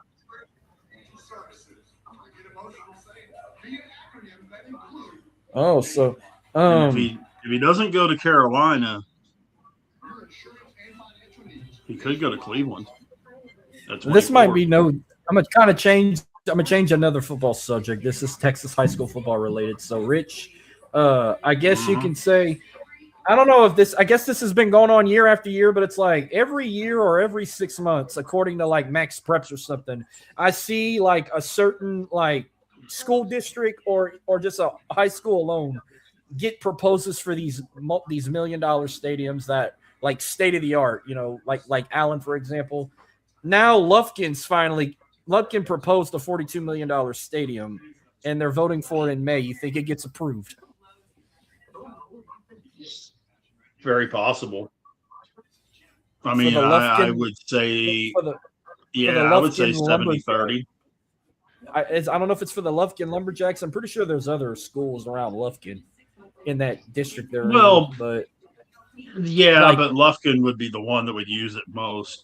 It's kind of like with Waco, where you have Waco High and University High that share the stadium. Who's LP? Because that's what they show right here, and that ain't the Lumberjacks. It's Lufkin Proctor. That's where Des Bryant went. They said it was a school that Des Bryant went to in Lufkin. I gotta double check myself because I don't want to. Well, you know what? That is the Lufkin just Panthers. Attended Lufkin. Yeah, LP is Lufkin Panthers. Okay, it is the Lufkin Panthers. Yeah. I thought they were the Lumberjacks. No, it's the Panthers, the Lufkin Panthers. Yeah, they're getting they're voting on if they get this proposal of a $42 million stadium, which some of these proposals I've seen in the last year have been insane. Like I saw one from a school in San Antonio, one from the Dallas area, or two from the Dallas area, and now I'm seeing the one for Lufkin. Like these are like incredibly, insanely awesome. Hell, LaPorte just got them a new stadium. Like they got them like it was like a $16 million stadium or something. The LaPorte Bulldogs. I'm pretty sure they ring a bell to you. Well, La Vega just did like a $7 million improvement to the press box and all that kind of stuff. They actually will now have a real press box, elevators, the whole works. So, if I ever go back to Houston, I'd love to go see the new stadium. I went to a LaPorte game once. I'd like back in 2008, whenever my family lived down there. Well, I had some family. I got family that live in LaPorte. Like before they moved back down here, their daughter went to school for 2 years at LaPorte before she transferred back to here in Lake Arthur and graduated from her parents' alma mater and mine, the one I helped coach. Gotcha. But so, like, you do play-by-play calling, or are you on the telecom calling the plays? I mean, not calling the plays, but no, I do play-by-play.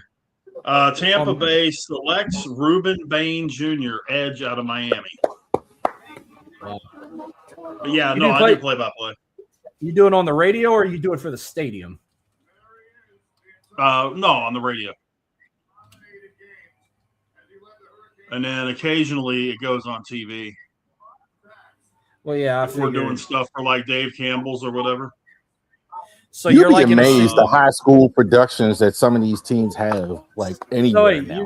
You'd have a suit and a tie and a microphone in your hand on TV. I have a polo shirt with the station logo on it, the La Vega logo, and then I wear a headset. I don't use you wear a headset. I'm gonna have to watch. I use the headset with a mic hanger. Yeah, see, to be honest, Rav, the only like area in Louisiana that got a TV deal is the New Orleans area. They cover all their high school football on Fox 8. But Baton Rouge got a YouTube deal with YouTube TV, so they broadcast their shit on YouTube, and they have an app. We're kind of going down that route, but right now we are using an app called Huddle Fan.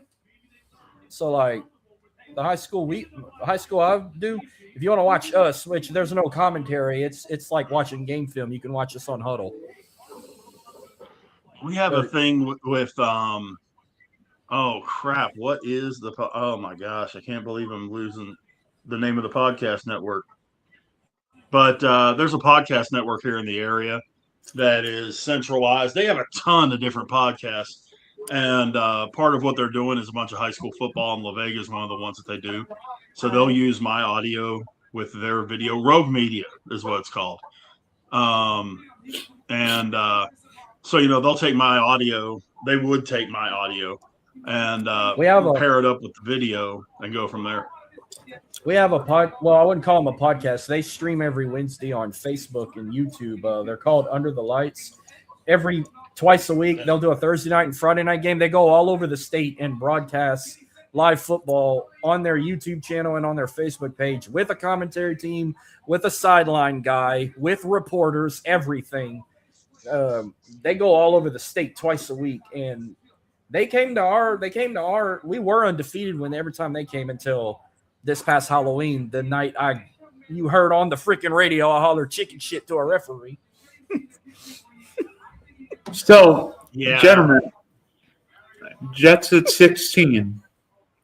Yep. Have to think wide receiver, right? Why? You think? To me, I'd be going defensive back. I like you lost Hot Sauce Gardner. Yeah, I'm more that. I think Omar Cooper, maybe they like him. That's possible. I wouldn't shock me if it was. Omar Cooper be your best bet. Oh, Mekhi Lemon. Wide receiver. Mekhi Lemon. They already got Mekhi Lemon. Mekhi Lemon's still on the board. No, Mekhi Lemon's still on the board. No, he's still on the board. No, the only receivers that got taken. They only took 2 receivers so far, Cornell Tate and Jordan Tyson. That's the only 2 receivers they took. But you got to, you got to go corner, man. Since you lost Sauce, I'm thinking they got to go either Gerard McCoy or Brandon Cisse. I would go Jared McCoy. Yeah. Maybe Colton Hood, but I wouldn't even. Yeah. For me, it's McCoy. But that's just if they go edge rusher, get the guy from A&M or get the guy from Auburn. If they go edge rusher, Falk, which I doubt they would. I would go. Yeah, I could see going Falk from Auburn. The kid from A&M isn't bad. You talking about Cassius Howell? Yes. I like Cassius Howell. I didn't think the Ravens. If the Ravens had taken him like at 14, that wouldn't hurt my feelings. He's really good. Yeah, he's real good. Not as Falk and Howell. If you want the athlete, the body build, like you want Falk, like Howell is not as good, but the production in college was good. So that's pretty close. Yeah. No, you're right. You are right. Jets pick is in. Has been in, actually. They got Kenyon Sadiq from Oregon. Yep. They got the best tight end. Not sure. What? Yeah, but they just drafted a tight end in the first round 2 years ago or last year. No, that's a terrible pick, Jets. That's a terrible pick getting Kenny Sadiq. That's a bad landing spot. Oh, gosh. Unless they're planning on using him as a wide receiver instead of a tight end. Now, if they're going to do that, okay, I might be on the train. May I? Didn't Jet fans? Didn't the New York Jets take Kyle Brady in 1995 when Warren Sapp was on the board, and we all know how that turned out? Yeah, but they also just took a tight end a couple of years ago in the first round. Mason Taylor from Louisiana State. Wait, right. Man, you know who we should have invited when the Jets? We should have invited Marvin Powell on. I enjoyed talking to him. I can't wait to have him back in the future. Oh, I'll tell you what, Kenny Sadiq just found out. The Jets, I love the player, but that's a bad landing spot. That's almost worse than the Cardinals taking Jeremiah Love at 3. The Jets just took 2 picks tonight. They're still on the clock. They're just bad. Oh. I just don't know what they're starting Geno Smith. That's insane to me. That's just plain. Yeah. Nobody wanted to go there. That's why they're starting him. They And I couldn't mean, I carve love one Kenny like that? Sadiq. I mean, I had him going, I think, 19 to Carolina. Carolina's a much better landing spot. That's where I had him. But now we got Detroit, and of course we'll have Jeremy joining us right after the pick is announced to talk about the pick. So, but the pick is already in. The best fit, according to both NFL and ESPN, is Monroe Freeling. I got to agree. Yep. I mean, that big tackle would definitely be very nice. What do you guys think?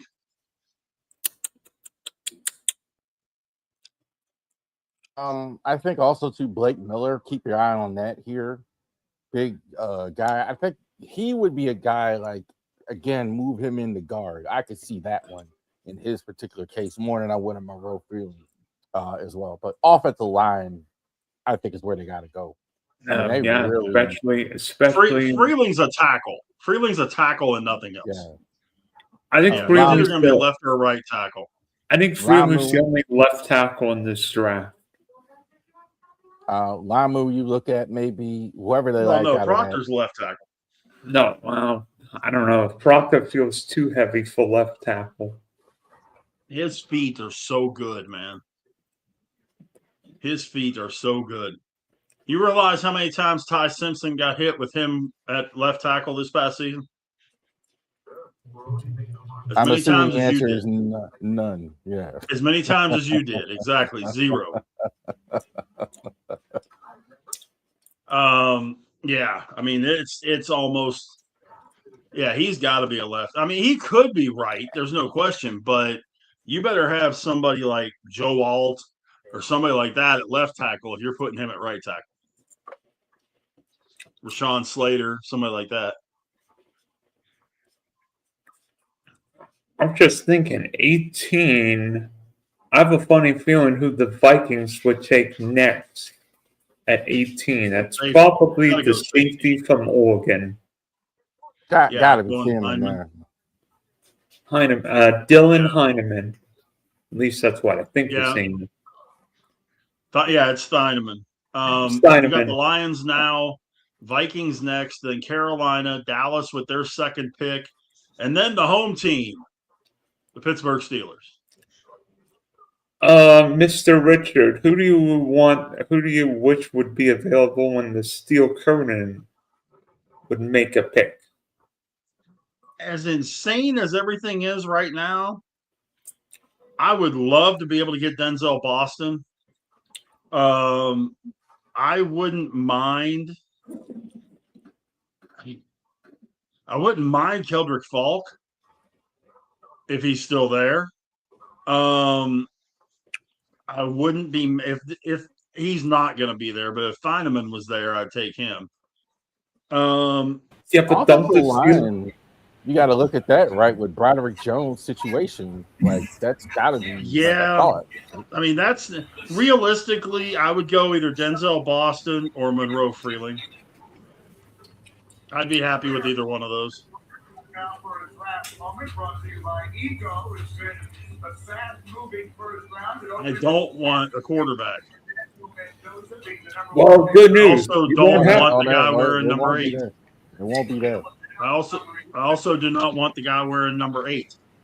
Unfortunately, why hasn't he signed? For God's sake, what are you waiting on?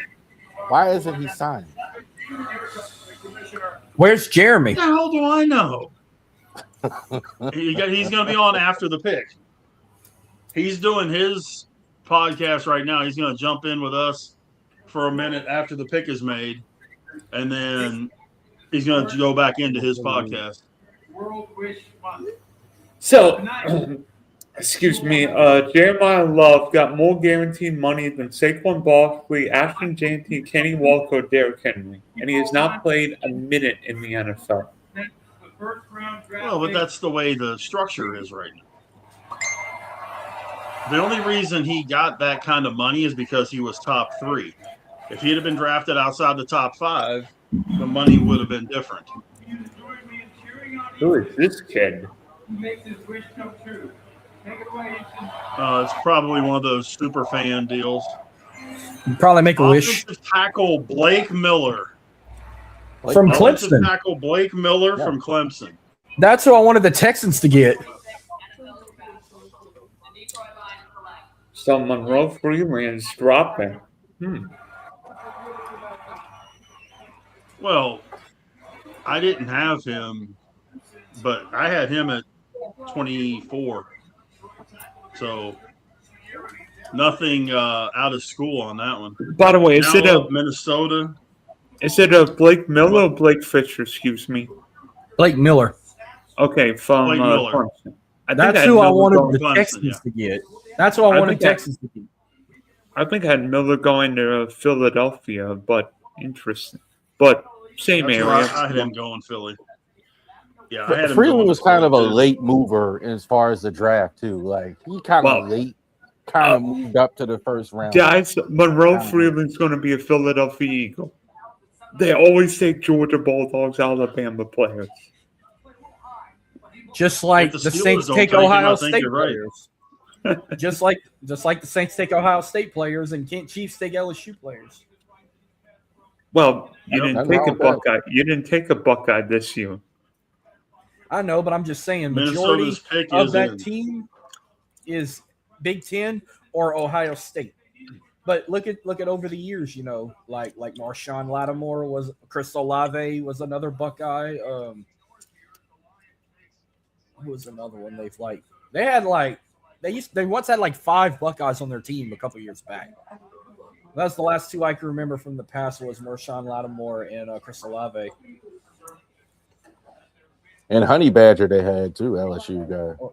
No, I'm talking about Ohio State. No. Shockingly, LSU Saints don't really draft LSU guys. They have before. The last 3 were Al Woods, Devery Henderson, and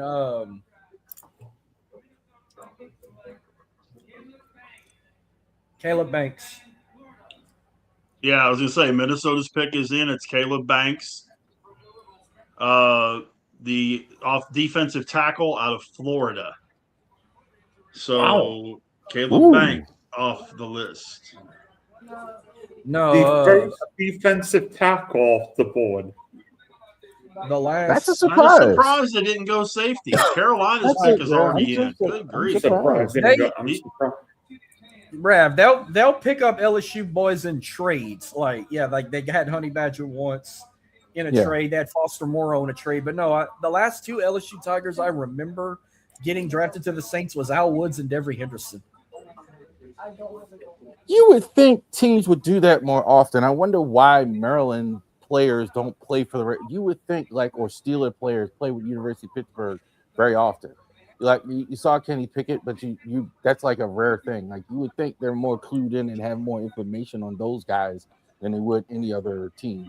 So yeah, I always wondered why you don't see that more. I'll tell you what else. I mean, hey man, would you consider? I'm gonna bring up draft history for the Saints. Could you believe that it was 20 years ago? This was the Saints draft class. They drafted Reggie Bush, Roman Harper, Jari Evans, Rob Nikovich, Marcus Colston, and Zach Streif. That was the Saints draft class in 06. Highly underrated draft. Highly underrated draft. Pretty good. So And we've only got one- Carolina. And only one was an SEC guy, and that was Roman Harper. Are the Carolina Panthers about to draft a wide receiver for the 3rd straight year? Could be. You got Mekhi Lemon out there. You've got Omar Cooper out there.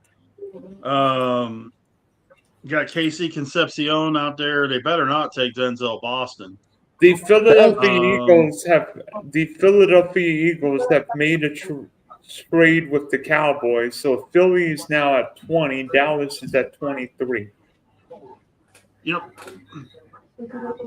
Banks is a surprise. That really is a big surprise. Banks was a guy who was considered top 10 earlier in the season, before the season started, had some injuries. Team didn't play as well, and then Banks kind of fell out of the first round. But he's got a lot of talent. I'm really still surprised they didn't take the safety, even though they do need D tackle as well. Yeah. Yeah, and that makes it a little more interesting for the Steelers at 21. It also makes it more interesting for Dallas, but because Pittsburgh could take receiver, could take the tackle, could take the safety, um, unless Philadelphia made this jump to grab. Yeah, that's what I'm thinking, to maybe get Freeling at 20. And then it's your turn after the Eagles Steelers. So PA team in 20th, and the other PA, the hosting 21. How you feeling? It's almost your time to shine. Yeah, it's getting close. By the way, after CT scan, Banks is on pace, fully clear of football activities in early June as he recovers from a surgically repaired bone in his left foot. Wow. And they're not taking Tiedemann or McNeil Warren, either safety. Excuse me. They do have a D tackle need in Minnesota. The D tackles weren't that good in the first round, so I think that's why we all assumed that it would be the safety, since the safety would probably be there. And obviously Harrison Smith's retiring, but the D tackle need is a real thing as well. So they probably think, okay, we'll take the safety in the second round or later, and then do that. See, because you could probably get a decent enough safety like a little bit later. But it's risky, but I would have taken the safety, man. Thiedman, I think it's a stud. I think this guy, he might have the best range in the NFL. He's not even there yet. All over the field. Tremendous speed. Yeah, it's gonna be interesting to see how that whole thing plays out for them, because he's a big defensive tackle, 6'6" at D tackle. Yeah, it's a little taller than what you normally want to see at D tackle, but it should be. These next few picks are going to be interesting. And by the way, we've only had 2 of the 18 picks so far that we didn't have in our mock draft. We did not have Ty Simpson, and we did not have Caleb Banks in our mock draft. We've had all the other ones in there, just not necessarily with the right team. I thought Ty Simpson was Arizona. They were going to do it tomorrow, or get back late. Carolina takes Monroe Freeling. Carolina takes Monroe Freeling, tackle out of Georgia. Never mind. Well, Carolina probably needed a tackle with the big NC State tackle suffering not an ACL, but what's a torn patella tendon. Thank you.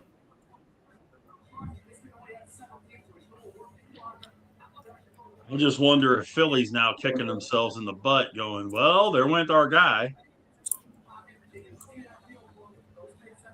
Yeah, they wanted him to protect Jalen, and now he's going to be protecting Bryce Young instead. Right, but there's still offensive line. There's Caleb Blau. There's well, that's pretty much about the only first round grade that we had. Holy linemen. Eagles pick is in though. Caleb Lyman was kind of what I'm. Could they possibly? They went. They picked Makai Lemon out of USC. You think, or they just announced it, or that's what you assume? They've announced it, yeah.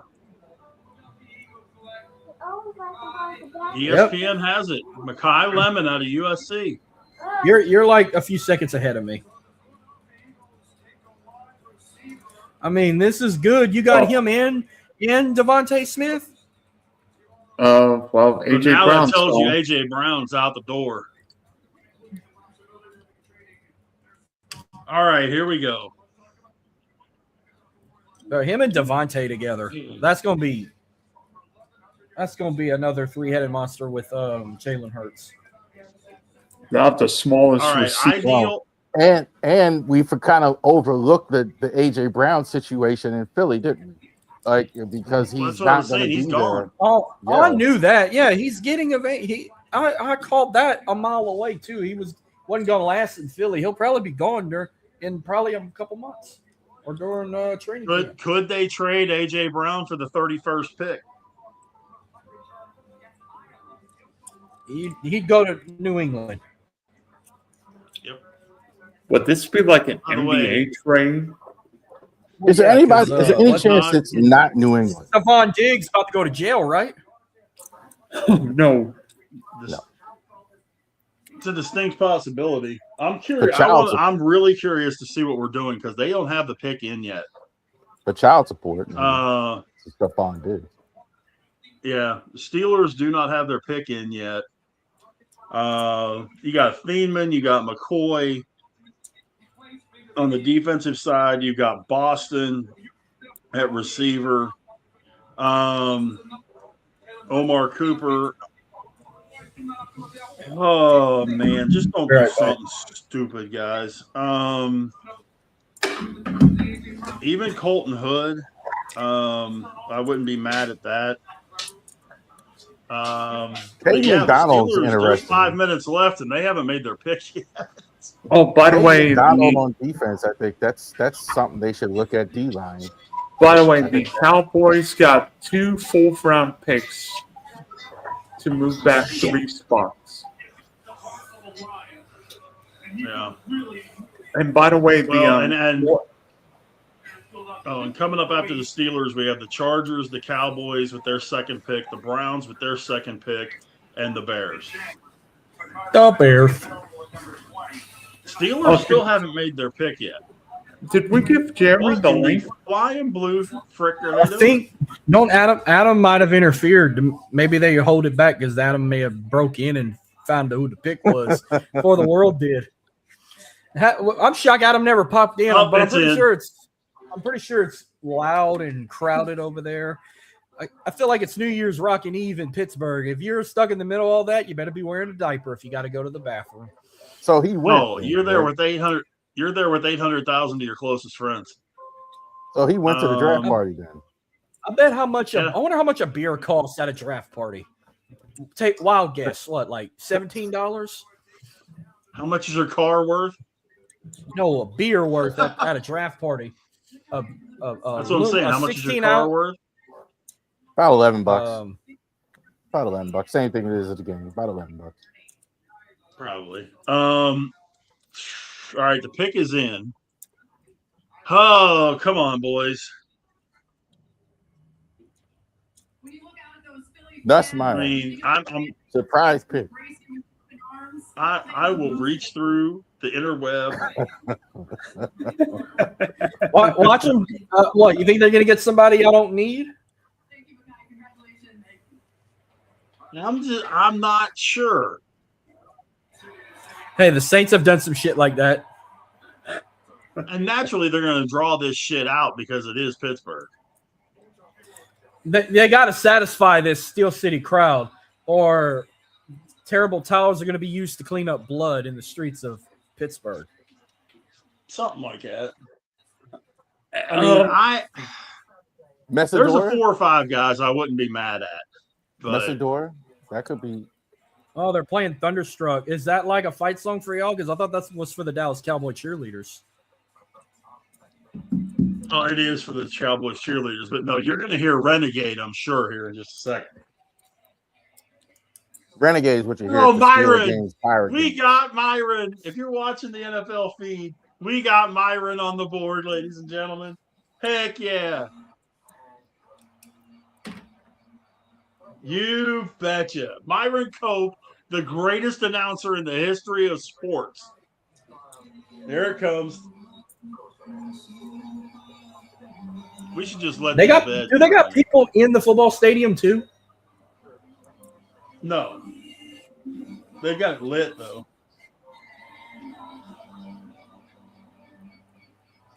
All right. The pick is in. McAfee had a whole show there earlier. Here we today. go. He was on for like Oh 5 yeah, minutes. I'm pretty sure his podcast was.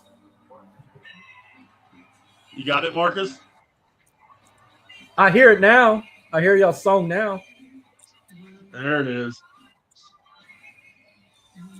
You want to know what the Saints? You have never lived till you've been in that stadium when that's playing.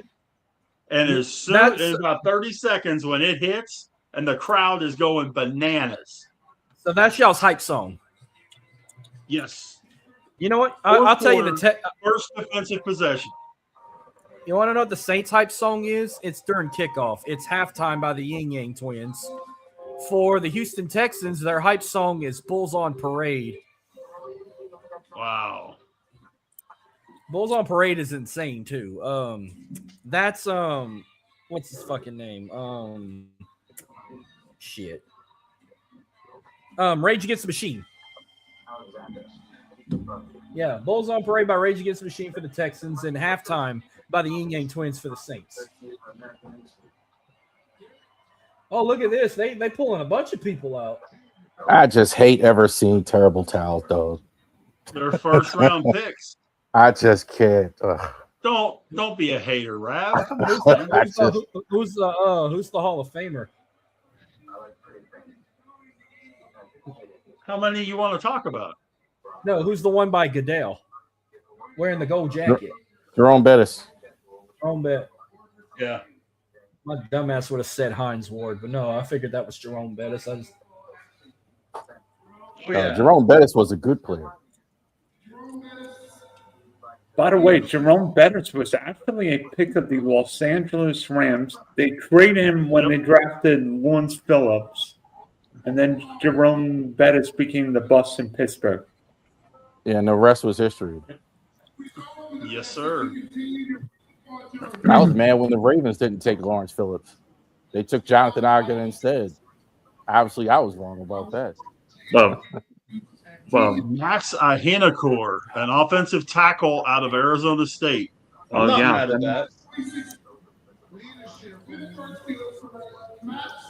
I'm not mad at that. Max Ahinakor, offensive tackle, Arizona State, 6'5", 321, goes to the Steelers. Definitely not mad at that. Big guy, good feet. He will definitely, like you mentioned earlier, Rav, with the Broderick Jones issue, he could definitely fill that role if Jones is unable to play this season. Very happy with that pick. Yes, I would have rather had a receiver, but I fully understand why they did what they did. And I'm not mad at it. Big size. They did get Pittman in the offseason, yes, too. So they'll go with DK Metcalf and all that. You're still waiting on Aaron. Yeah, but Broderick Jones and the issue and all that offensive line, they've been trying a couple years. So, yeah, it makes total sense. As well, you got all that money on defense. That's probably an area where you need to go. Yeah, that's why I say I'm not mad at it. I'm really glad they went where it was a major need. Chargers are up next. Their pick is not in yet, followed by the Cowboys. So, but no, I am definitely pleased with what the Steelers did. So you're satisfied like me and Rav have been so far with our picks. Mm-hmm. Yep. I am happy with that. How long has it been since you were not pleased or satisfied with a first round pick? Me, it's been a couple. I remember trying to think who it was for me. Probably Trevor Penning. For me, it was probably the last, but maybe not. Well, when we drafted Fuaga, I was satisfied because we needed a tackle. When we drafted Kelvin Banks Jr. last year, we needed an offensive lineman. I don't think he was a first-round pick. If Alontae Taylor was a first round, I was kind of a shock there. Like, wasn't pleased about it, but I was kind of shocked. If he was a first-round pick when we drafted him,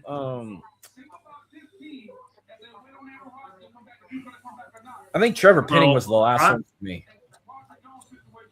where I was upset. I was not happy in 2024. When they took, yeah, I'll think of his name in a second. Fatanu, Troy Fatanu. We're now. They took him at 20. When you had Quinion Mitchell go 22, Terry and Arnold went 24, and Xavier Worthy went 28. I was not happy. How happy were you when y'all drafted Najee Harris? At that point in time, I was real happy. I was real happy about that. I figured Najee was going to come in and make a difference, and he did. He really did. He had 3 straight 1,000-yard seasons and played really well for us. And then he just started getting hurt more and more. And, injuries breed injuries. And he was just getting hurt more and more. And we had to let him go. The Chargers have selected Akeem Mesidor, edge out of Miami. Well, yeah, Khalil Mack's 79 years old. Yep, that definitely helps their pass rush. Chargers are another team. They kind of always like the Eagles. Offensive line, defensive line. Offensive line, defensive line. They take a receiver, but they always kind of they don't never get too far away from the trenches. They understand where you need to win games. I wonder why. Maybe a certain last name. Hardball, yeah. So next up is the Cowboys, followed by the Browns, Bears, and Bills. What do you guys I'm waiting to think? see. Do what? Oh, go ahead, Marcus. Go ahead and say your spiel. I was gonna say, like, with the next 4 he named, I'm interested to see what the Bears and the Bills do here. Like Cowboys, I feel like they're gonna draft another safety or something. Cleveland really don't give a shit, but it's like the Bears and the Bills. I'm waiting to see them too. One of them supposed to get a wide receiver. Need a wide receiver. The other one, I think, need a defensive player. I could be wrong. I wouldn't be surprised. That's all I have to say. I wouldn't be surprised if the Bills move back because Buffalo doesn't have the 2nd-round pick tomorrow. I think the Bears at 25 probably look defense, probably look defensive line, maybe one on the pass rushers or corner. But if the Bills are stuck at 26, maybe McDonald, the pass rush from LSU, and maybe McDonald, the nose guard from Ohio State. Well, Dallas right here, I think they go DB. I think that's where Thienemann's end up going, which I hate. Or McNeil Warren. And if the Cowboys end up getting one of those guys, they've stolen. Yeah. But they've already taken a safety tonight. They're going to take 2 safeties? No. You realize how bad their DBs are, man? I realize it. I'm just saying. I mean, that whole setup is horrible out there, man. They're even their regular, even their corners are no good. I wouldn't be surprised if they went after like a Gerard McCoy at corner. Would not surprise me a drop. We got a couple of minutes because they're in commercial, but the Cowboys haven't made their pick anyway. From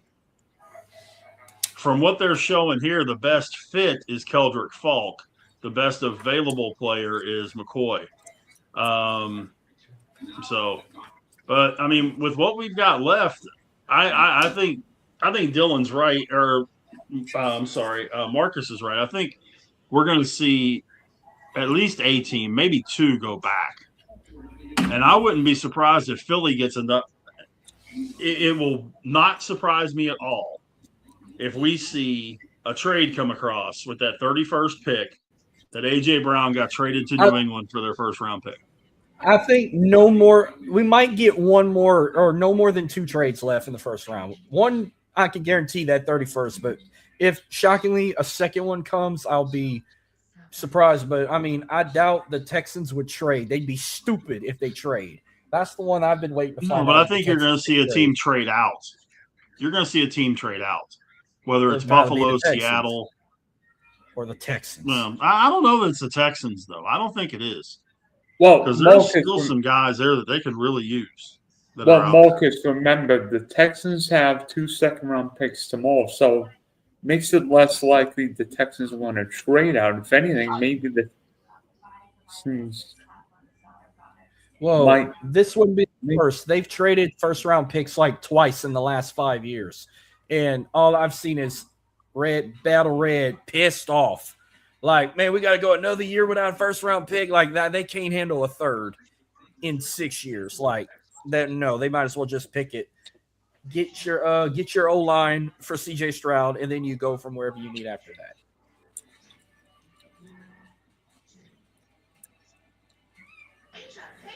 Which I wouldn't be surprised they pick a center. I think they go center or guard. I mean, a lot of your offensive tackles are off the board, but I think they go. I don't think there's a center here like this high, but it is Dallas, so you never know. Dallas. That's true. By the way, shifting gears just a little bit, Evan Carter just hit an inside the park home run for the Rangers. I can't believe the Astros won a series against the Guardians in their situation. They needed that before they go play the damn Yankees this weekend. By the way, Marcus, have you seen the Red Sox pitiful offense this week against the Bronx Bombers? Holy crap. No, I usually watch that rivalry, but I have not watched it yet. But Boston is dog shit. But then again, the Astros couldn't beat the damn Red Sox, which pissed me off.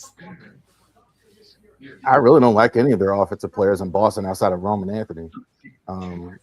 Maybe Jared Duran, but yeah, that. I kind of suspected that would be a problem for the Red Sox. They don't have any offense. They don't have any real firepower with the offense. Damn, they about cleared out. I think they all of that whole back row went to see the Steelers pick, and that's all gone now. Neil Cruz hit another home run tonight. By the way, did you guys see how many points Mikal Bridges scored for the Knickerbockers in the ATL? No, but I got the Cowboys pick. Yep, Malachi Lawrence, edge of Central Florida. Malachi Lawrence, edge from Central Florida. Oh, wait, UCF's Big 12 now. Okay. I understand. Not who I was thinking. Now it's the 5th Big 12 guy going. As of right now, the Big 10 is just, as of right now, I think 6 Big 10 guys have been drafted, and half of them is Ohio State. As of now, the SEC has now had 5 drafted, 1 from LSU, 2 from Alabama, 1 from Florida, 1 from Georgia. The ACC currently has 3 drafted, 2 from Miami and 1 from Clemson. And the only one other solo left is Notre Dame in their own little conference. So it's back and forth with the Big Ten and the SEC. There are like 5 premium positions on a football field that a team looks for. I've done a video on this: quarterback, wide receiver, edge rush, left tackle or tackle period, and corner. And that's what you've seen tonight. The premium positions, regardless, are winning out. You've seen the edge rushers, we've seen wide receivers, we've seen quarterback, we've seen all these things, we've seen those premium positions. In some cases with safety, if they really have a safety need, but like teams are just staying true to that, like that, the premium positions on the field as well. Correction, the Big Ten has 8 drafted so far. 8. So SEC, does Cleveland 5. Does Cleveland go receiver here with Denzel Boston, or do they possibly go O-line with Caleb Lau? I think they go receiver.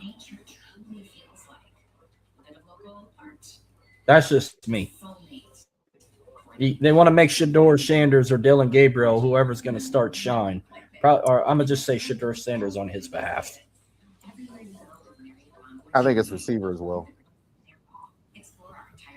And that's probably like all you got left to get because all the Makai Lemon, who was the last one picking up, you got to go with that one Rich You mentioned. either got Boston, either The Denzel one from Boston or Washington. Omar Cooper. Yeah, that's Denzel Oh, from Boston. Indiana? I think Omar Cooper's I the think, Indiana kid. Omar Cooper's the I Indiana think, kid. I think it's going to be Denzel then. This Or is there's going to be Casey almost. Concepcion out of A&M. Boston has the higher upside. His athletic Yeah, gifts definitely. are off the charts. Like, you know, as far as like, because I'm sure at the combine they were like, wow, with this guy, like, really green though. He's not going to be right away. I'd be surprised with that. Omar Cooper isn't as athletic, but he's a finished product. So like, he's going to be really good right away. Probably like that. If you can put him in a slot, he's going to be really good. Yeah. But yeah, guys, you know, for those of you watching live, we appreciate you hanging out with us. We've been having a good time for 2.5 hours now. It's been pretty cool. Again, I'm Big Rich to my right over that way. That's Dylan over there. Marcus is directly below him, and Rav to his left. You know, it's definitely been an interesting draft. The wheels went off the cart quick. Pick 3, the wheels went off the cart, and they kind of been off the cart ever since. But you could argue pick 2 if you didn't think Bailey was going. Well, yeah, a lot of people had that. But one. I haven't seen anybody make a pick where you're scratching your head. Maybe Minnesota. I don't know. I even like Minnesota's pick. I'm not against it. No, I think teams are better at this nowadays than they used to be. You used to always have like the Cardinals and the Bengals, who were just always like what the H. Like nowadays, there aren't too many super bad drafting teams. Now, once they get there, it's a whole different thing. Some teams are just not developing players, whatever. But there aren't teams that are like just doing off the radar stuff. The Raiders would always do like off the radar stuff, taking like Mike Mitchell in the second round. He was like a 200 player. Stuff like that. Well, you'll see a lot of that. Or the Bears trading up to draft Trubisky ahead of a guy named what is his name? Mahomes. Yeah, that guy. Exactly. You know, you trade up figuring, okay, you're going to get this big quarterback and all that. I think everybody thought they were going to take Mahomes at 2. Trubisky. Yeah. Who didn't start his first year, believe it or not. Everybody forgets that he didn't play at all. Alex Smith did the whole season. Probably should have never started. Yeah. I must say, Caleb Banks is probably the biggest head scratcher of the night. I didn't think he wouldn't have been my pick at 18 with the safeties, but I'm not in Minnesota's draft. Well, I think he was a reach. The Browns picked up Casey Concepcion from A&M. Yes, they did. Casey Concepcion, 6 foot, 196, Texas A&M. I like the pick.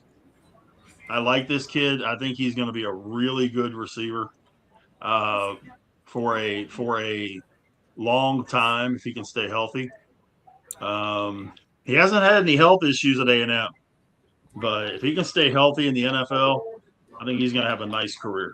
Well, I love this guy. He's got outstanding acceleration. He can go. He goes from 0 to 60. Now needs like, 2 more players to tie with the Big Ten. Yeah, he'll two have more an even better SEC career guys when than he gets they out of tie with the Cleveland. Big Ten. Oh yeah, absolutely.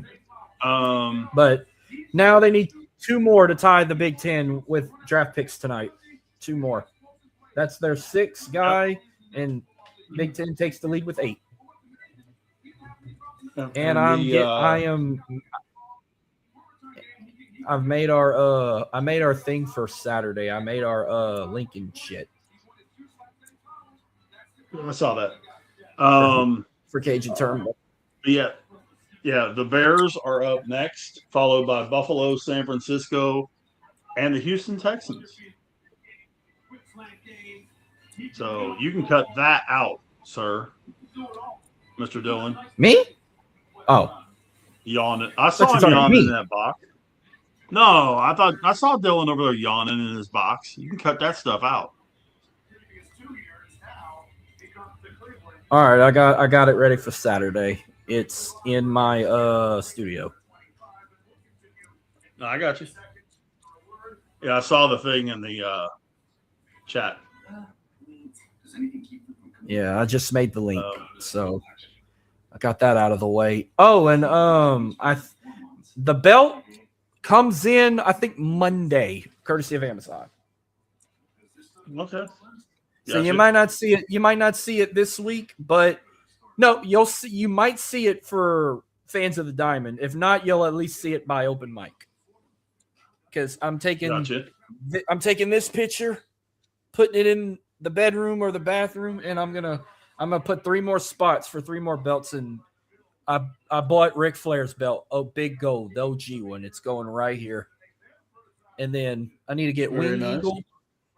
I need to get the Wing Eagle, the one Brett, Shawn, Yokozuna, Hogan, Macho Man all had, Psycho Sid, Undertaker, and then I want Eddie Guerrero's custom WWE Championship.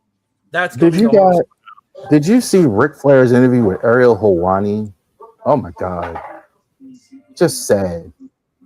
Just sad to see Rick just drunk all the time, man. He tried to fight Ludwig Kaiser. That's why he wasn't invited to WrestleMania. He got beef with Ludwig Kaiser. But Rich and I are going to talk all about that Saturday, which I got good topics to keep it going about that horrific weekend. So tune in, folks. It's definitely not. Flair is the epitome of those guys that don't know what to do when they retire. He just doesn't. You get a lot of these guys, they go into something else, or they get involved with other things, or they just do the tour of the autograph signing circuit and all that kind of stuff. But Rick just doesn't know. I mean, to be perfectly honest with you, I'm surprised he's lived this long, or hasn't had a liver transplant. With all the stuff that he's drank enough for all 4 of us combined, and has been perfectly public about it. I hate to see it, but some of the guys, they do that stuff, man. It's sad. It's just really, really. He could be in a position where he was, especially with Hulk Hogan gone and some of these guys gone, really revered as one of the, and not that he's not still something, but come on, man, just drunk all the time. Speaking of that, speaking of Hogan, you noticed how they said he overdosed on medication after going through a divorce. That's what really caused his death. That hasn't been confirmed. That hasn't been confirmed by the medical examiner and all that. That hasn't been confirmed. So I thought you were at Point State Park, sir. I didn't go. I didn't get home to work till just a little bit ago. By the way, Marcus, the Houston Texans have made a trade with Buffalo, so Houston's on the clock at 26. All right, I'm gonna go. Yeah, I saw that. I'm gonna go fix that right now, real quick. So they've only moved up a couple of picks, but so they're going 26 instead of 28. Got it. Right. So you got the Chicago. Hey, I told you. Houston, then San Francisco, and then Buffalo. I told you 2 more trades were going to possibly happen, and look at that. You know what? I think there's one tackle who might be a first-round guy, and I bet you Houston got him. Caleb Longmu from Utah. Would this be the first time 3 Utah guy goes in the first round? Probably in a while. Yeah. I bet you the Bears get one of the safeties here. I think Feineman is going to Chicago. Or McNeil Warren. I mean, McNeil Warren's going to drop to the second round. Give me a break. Has Cleveland had the best draft so far? No. I The think that's Bears have possible. taken Dylan Feineman out of Oregon. Dylan Feineman goes to the Chicago Bears. Has Cleveland had the best draft so far? Nope. I think the Giants over better than Cleveland. Yeah. I Really? would say the Giants. I'll tell you who I think's had maybe. I'm honestly, I know my friends in the desert would disagree with me, but I think the Arizona Cardinals have had a terrible night drafting Jeremiah Love when all the defensive players not named David Bailey were available. They seemed happy and satisfied with their pick. That's why I didn't say much. Well, yeah. I love this pick that for you guys, Marcus. Exciting offense. Jordan Tyson. Oh, yeah. Him and Olave. Want to hear about our NFL Network on Sirius Radio? Didn't even talk about our pick. Why? They mentioned his name and just moved on. That's garbage. It's a good pick. I'm just saying what I was listening on the Sirius Radio, and they said his name and they just kept moving on. And then the Cleveland comes in and takes Concepcion. Then they got the lineman. By the way, it's nice when the greatest name in the world gets drafted in the first round, although he spells it differently than I do. Dylan, where's your suit and tie? You should have seen it earlier.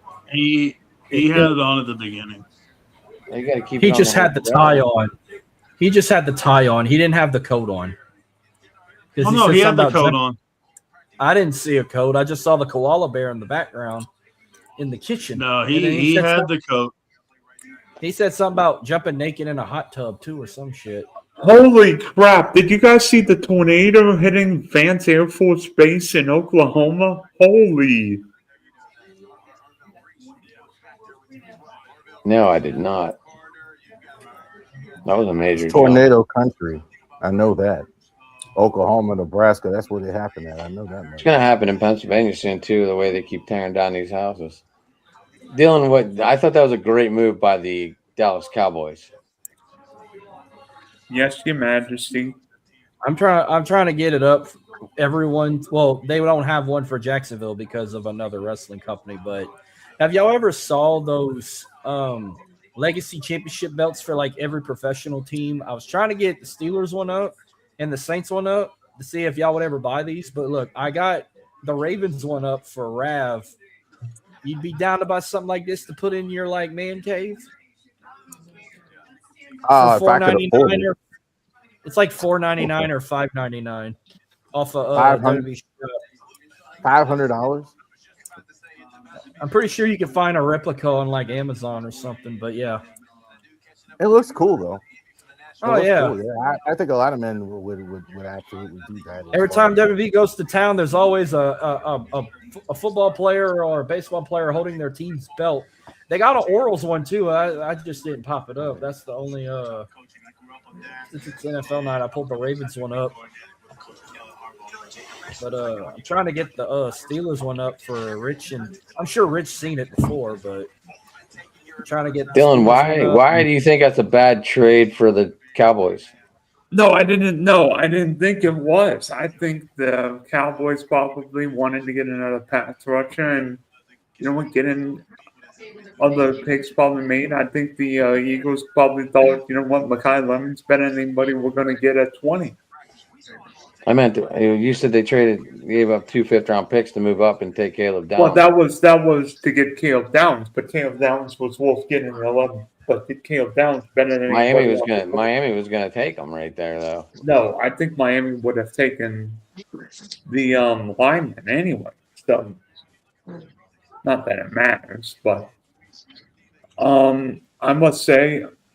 Oh, by the way, Miami has just moved up to the San Francisco spot. Oh, here we go. Mhm. Texans are up pick. Houston's pick. Care to want to know? No. You want to know? They got a guard from Georgia Tech, Keelan Rutledge. Yep. Keelan Rutledge, 6'4", 316 guard from Georgia Tech. Okay. They say got some protection for CJ. I like it too, whoever said that. What is the split offense defense? It's got to be more offense tonight than defense. It was 15-9 before I logged in on offense versus defense.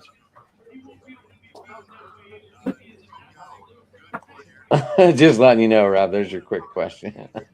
Yeah, Okay. I'm just all these defensive players, and we're seeing like guards. Rutledge, I mean, that's a reach. That's a little high. Well, they said once the guard started going, it's like one of those. It's like one of those moves where it's like, oh my gosh, the floodgates just opened. I better go. It's like fantasy football, wide receiver gets picked, and all of a sudden there's 9 wide receivers right off the board like that. You know what I mean? Kickers are like that too in fantasy. All of a sudden, one time, whoever takes a kicker, whoever takes defense, there they go. Usually after it gets past the top 3, though, it's like, okay, wait a minute, I can take someone later now. I think Houston gave up 69 and another pick for 26 and like 90 something. Hi, Rich. They got a Now first we've round got pick finally. is- Hi, Rich. How are you tonight, sir? How's it going, man?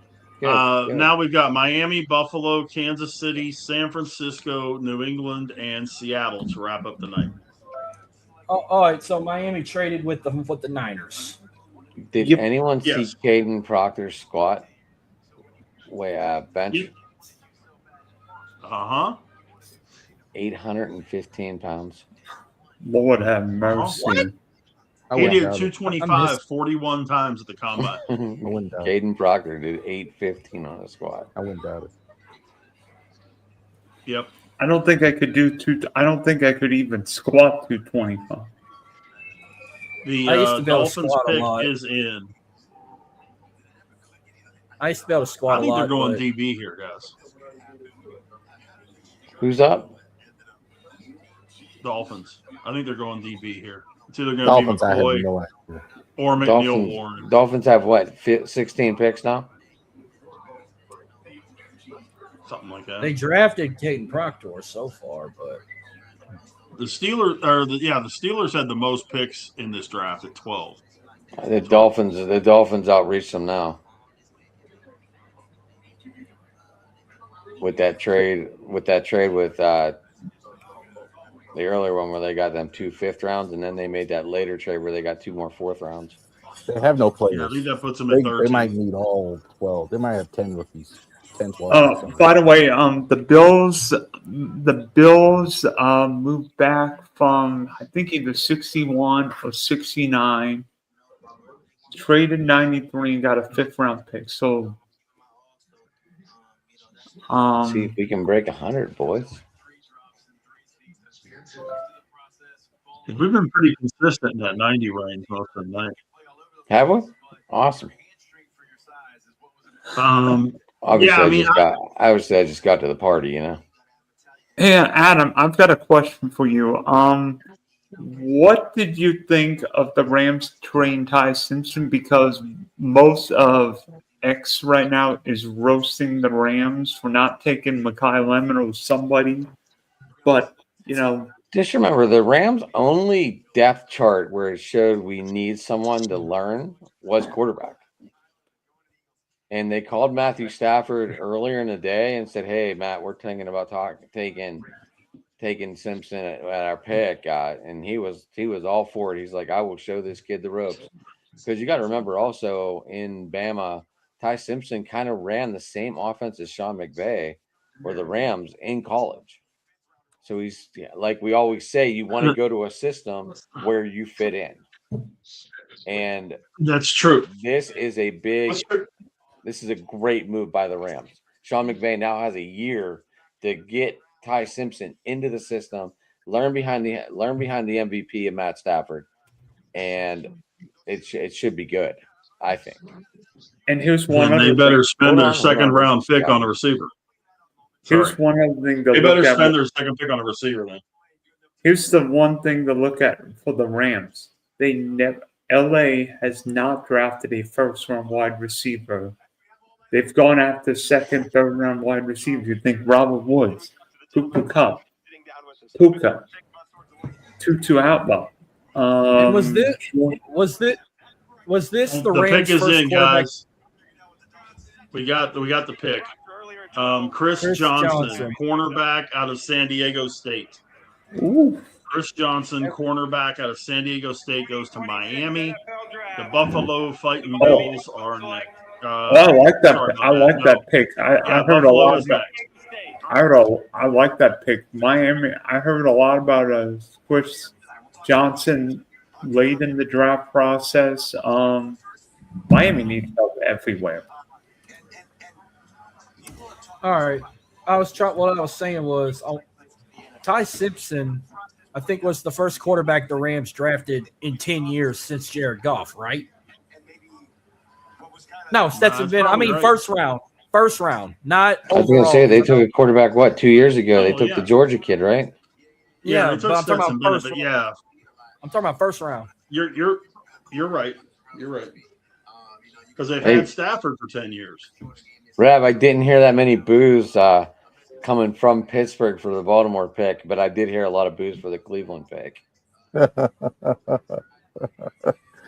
Yeah, because y'all made because Luke missed the field goal. That's why you want. What about the Eagles though? I saw a bunch of boos for the Eagles too. Well, we just don't like Philly, and then they're kicking our ass in the playoffs right now, so we really don't like Philly. Well, I'm sorry, but I think it's a sweep now. I thought y'all had a chance to win Game 3. I think it's over for the Penguins. I still think they come back. I'm not going to lose hope in my team, Marcus. I can't do that. Hey, the Patriots traded up to get the pick from Buffalo, and their pick is in. Buffalo is now gone from 28 to 31. In other words, Buffalo's got the Patriots. Patriots pick is in. Kansas City is on the clock. Don't the Bills always move back on draft night? Seems like recently that's right. Like they seem like they can't. They're picking late one and they try and go to the second round. This is the second time a team got traded in the 28th pick. First it was the Texans to the Bills. Now it's the Patriots. Well, it's to generate more draft capital. Anyone else find it weird that the two in-division teams have done trades today? Giants and Eagles, Dallas and the Eagles, and now the Patriots and the Bills. The selection has been made. The Patriots draft Caleb Lomu, offensive tackle, Utah. Well, you know why? Because they're thinking Kansas City or San Francisco might take him, and Lomu's the last tackle available at this point of the draft. So that's the last true tackle. That's 9 linemen in the first round. Something like that. I'm gonna look it up. Hold on. Yeah. This might be the most ever for linemen in the first round. Well, since what? 2013? Well, they were projecting 10. It should be 11. They were projecting 10. So, so the Chiefs are now on the clock. He's the ninth one. Niners after them. He's the ninth lineman, but he's the fifth or sixth offensive tackle, not including a guard. 1, 2, 3, 4. He's the sixth offensive tackle. He's sixth tackle. 4 picks left in the first round tonight. Chiefs, 49ers, Bills, Seahawks, assuming there aren't any more trades. Hopefully not. So, I'm just thinking.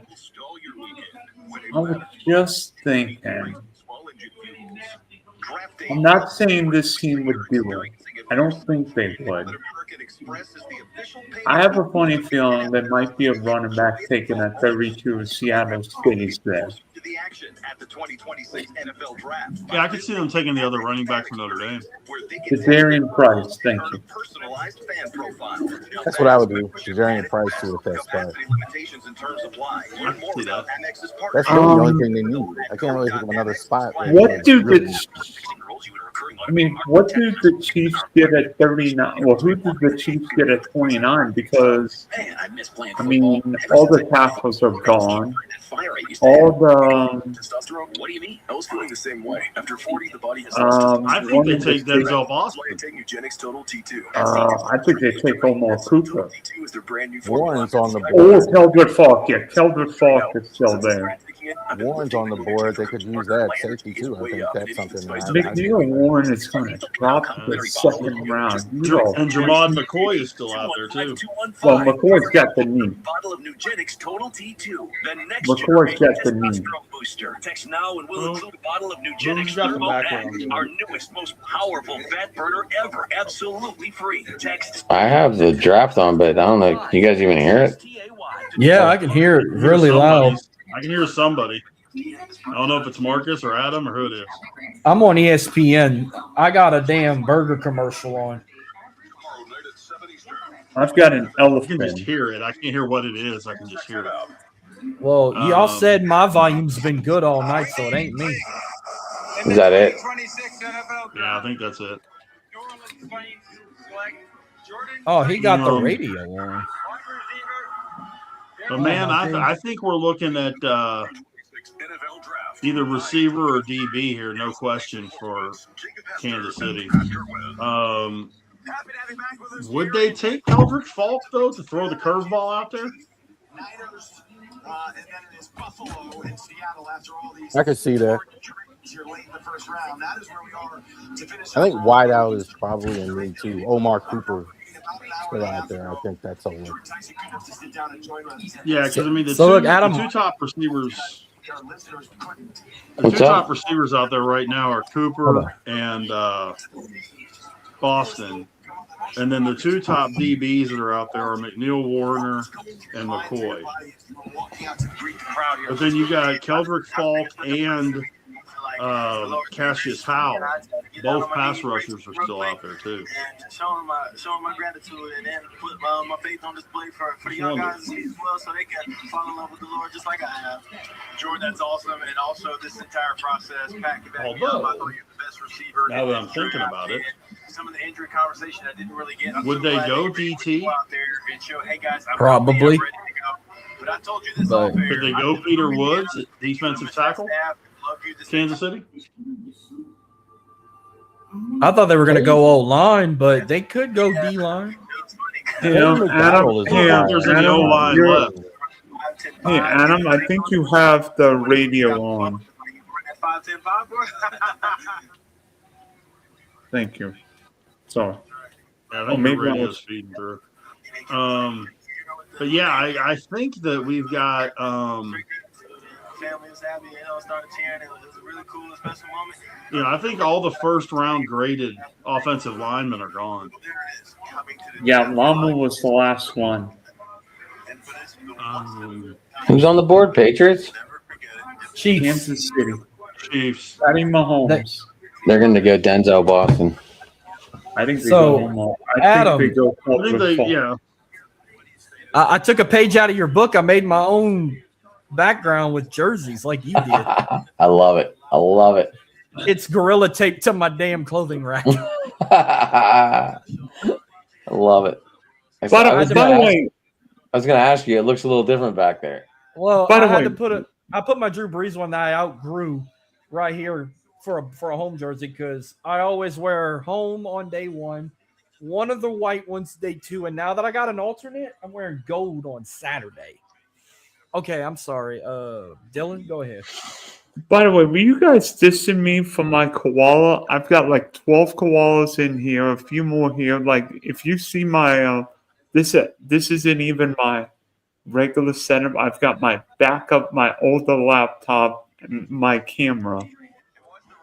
I've got like Chiefs pick is in. Chiefs pick is in, guys. Peter Woods, defensive tackle, Clemson. Oh, but yeah, Not bad. Peter Woods would be this. Defensive line. You should have went back to your Duval background. I've got one better. So now, 3 picks left in the first round. We have got the Jets, who have traded up to get the San Francisco pick. Hello. Remember somebody said about the Jets trading up. They've traded number 33 to get to number 30. Buffalo and Seattle. So what else Well, did wait, the I Jets give thought up? the Niners traded the pick with the Dolphins. They did. Not number But now 30, San no. Francisco's moved back again. Yeah, Oh, they've traded back. Yeah. no, okay. I just got the alert. I'm sorry. He's like Yeah. 10 seconds I ahead bet of me. Jets have 2 second-round picks. They go Keldrick Folk. I think the Jets go. Oh God, I think they I go don't know what receiver. they do. Omar Cooper. Yeah, thank you, Omar Cooper. I still think it's Denzel Boston. I don't like Omar Cooper. I don't think he's. I could be way off, but I don't think he's gonna make it. The fact that the Jets have 3 first-round picks and they probably still won't make the playoffs. Well, the Jets are going to look. Well, the Jets. I can't hate it though, but that would be hilarious. You had 3 first-round picks and you still don't get. Why? It is April. Why do we have a Christmas? Why do you have a Christmas background?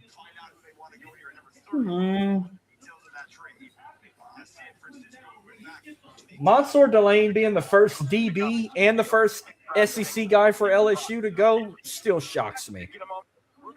And look who just showed in. He went earlier than I thought. Where is Jason at? Jason, Right what here, did guys. do? Hello, Okay, and with that, we're done for the evening. We appreciate everybody. Okay, well, here's my parting What's shot up, for the Jace? night, then, guys. I gotta get your I'm take. up. What do you think of the draft so far? It's been fucking crazy. Jets and I got 3 first-round picks, but what's your take on the draft tonight? I'm not surprised, Marcus. We've had our fair share of surprises, like Miami swapping picks with Dallas, Dallas swapping picks with Philly. I had a feeling that Dallas was going to be doing a lot of shuffling up and down in the first round, and they've done that. Obviously, I was a little bit shocked when the Rams selected Ty Simpson. I said to myself, what a reach, when I texted my buddy who's a huge Rams fan. Go ahead. I hate to interrupt, Jason, but the pick just came in for the Jets. Omar Cooper, wide receiver from Indiana, goes to the Jets at number 30. Number 31, the Buffalo Bills are on the clock. Go ahead, Jay. Sorry. No, that's okay. So, yeah, overall, it's gone pretty much the way I thought. There are some picks that have me scratching my head a little bit, but yeah, it's been a first round that I thought we would get. So it's been fun so far. Well, that's the second Hoosier gone. Omar Cooper. That's a good one for the Jets. Like, I thought Omar Cooper was the pick at Justin- 16. I must tell you, I think this pick makes way more sense than Kenyon Sadiq. I mean, I love Sadiq, but that catch they just showed from Penn State still is one of the craziest shits I've seen last season. The I'm catch of the still year, they not sold called. on these Indiana guys. Yeah. Now their running back is still on the board. Yeah, he won't go till probably late second, early third. Buffalo here, I will be stunned if they don't take either Falk or Howell, one or the other. All right, I gotta Howell say out of this. A&M or Falk out of Auburn. I'm going with Cassius Powell. I'm going McDonald. They're running 3-4. I think the Bills need a nose going. Marcus, someone told me to say roll tide tonight, so I'm saying roll tide. Boo. Well, you know what? They're a blast from the past. They're not what they used to be. So if you tell me hotty toddy, I'll even be more pissed off than the You know what? Even though they just extended DeBoer for 7 more years. You know what? I've got a better one. Who's your daddy? What's that got to do with football? Who chants that? Who's your daddy? Yeah, what school chants that so I don't send my kids there? Indiana. That's Oh, my kids the will one never hit, the one go to hit Indiana. wonder.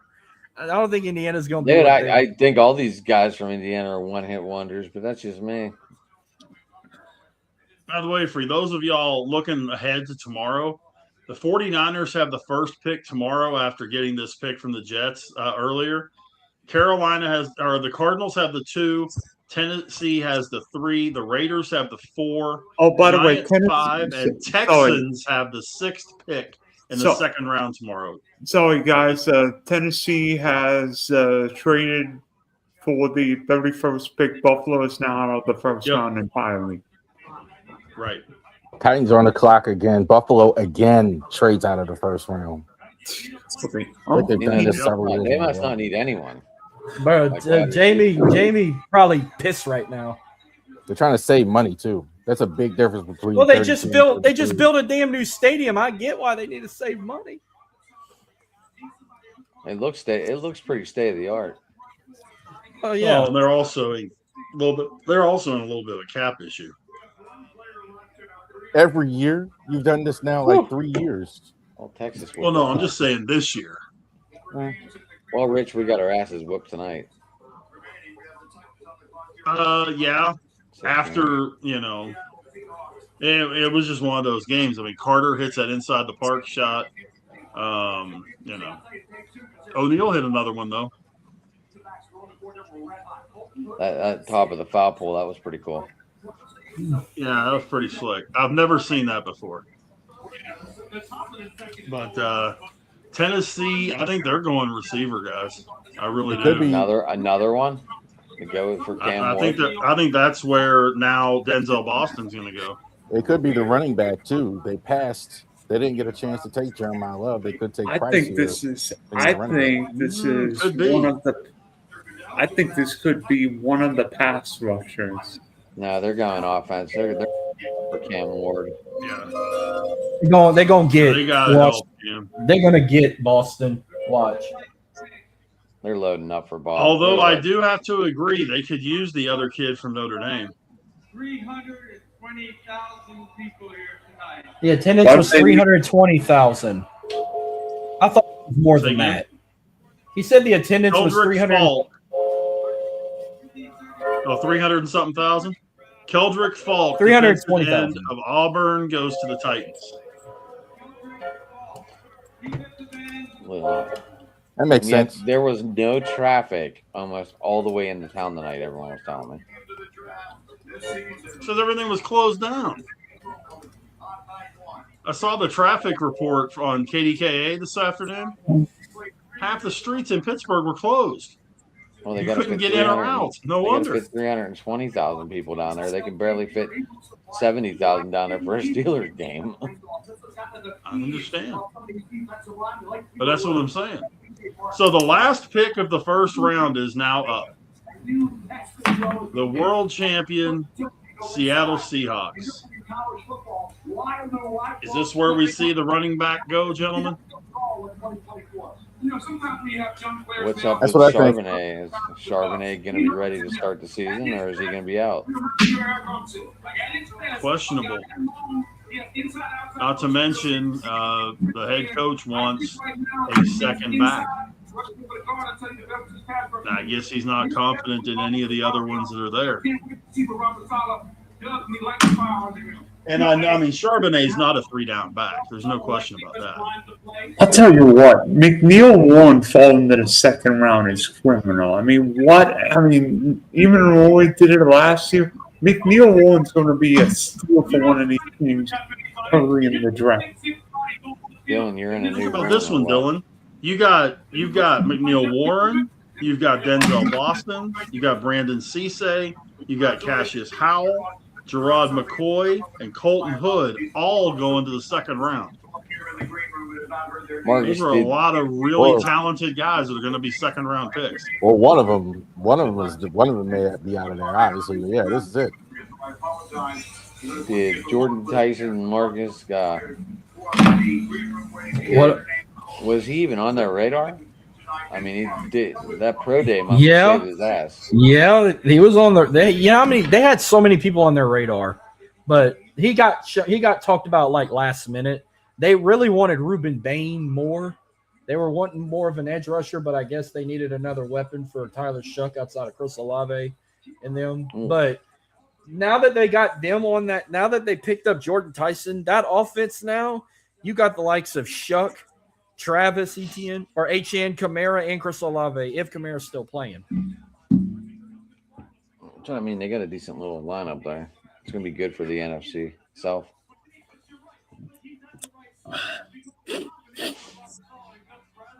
Pick is in for the Seahawks, guys.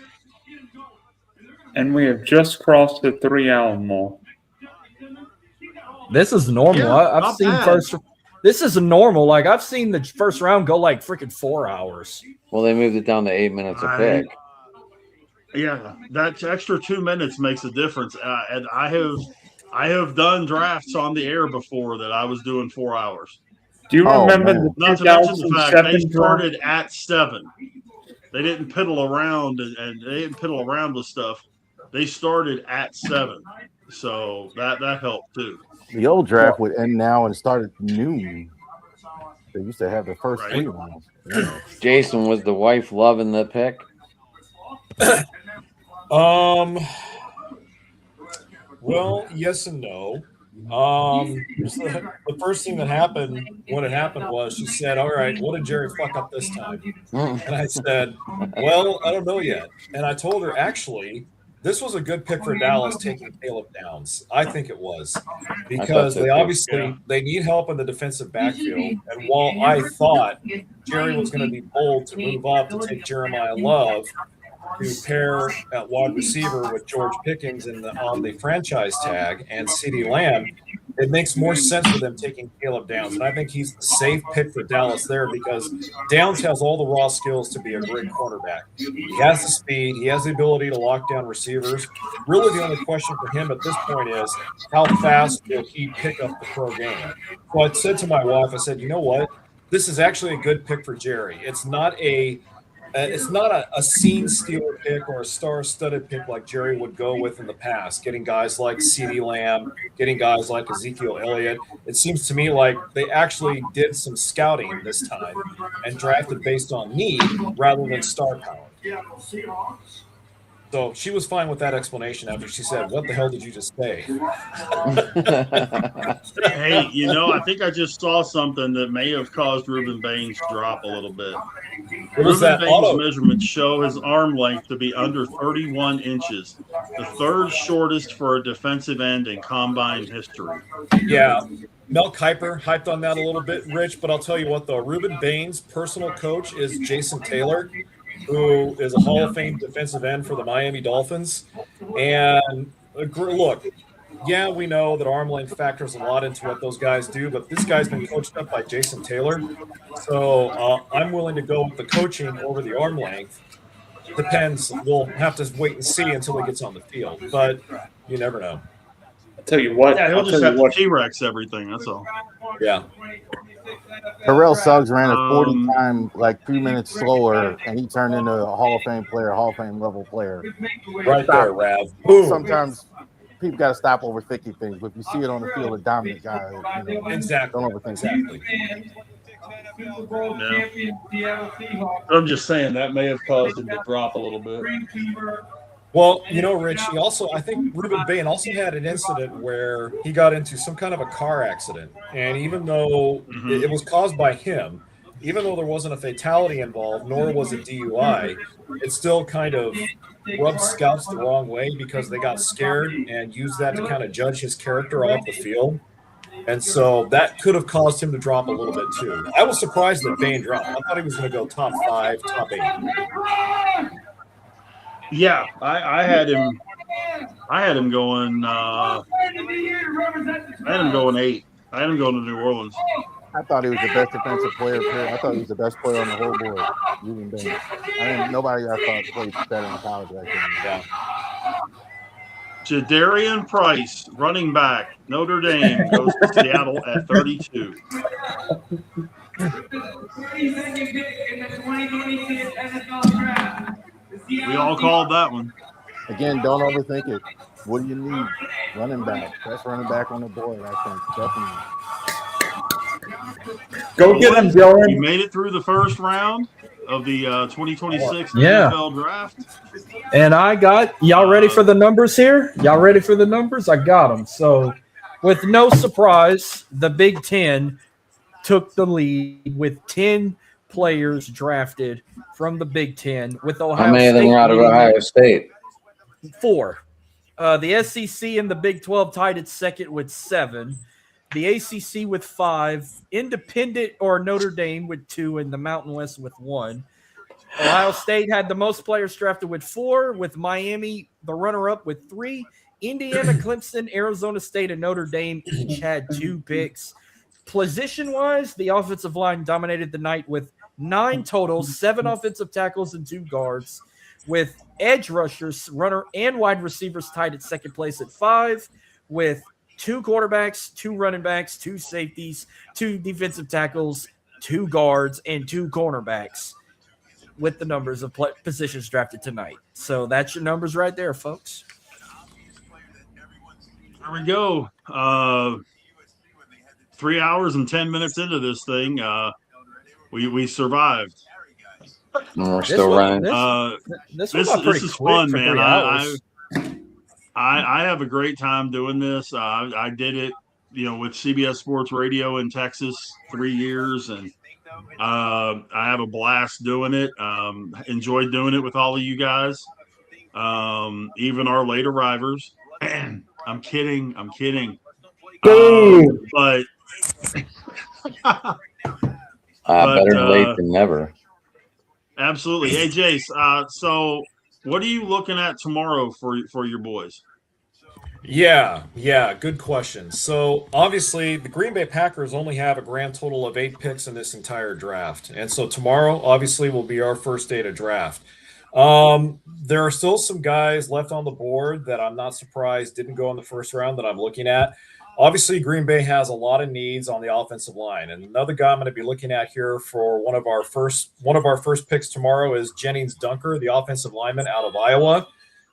This guy was a beast for the Hawkeyes, and he really fits what Green Bay looks for, is that big steak and potatoes guy.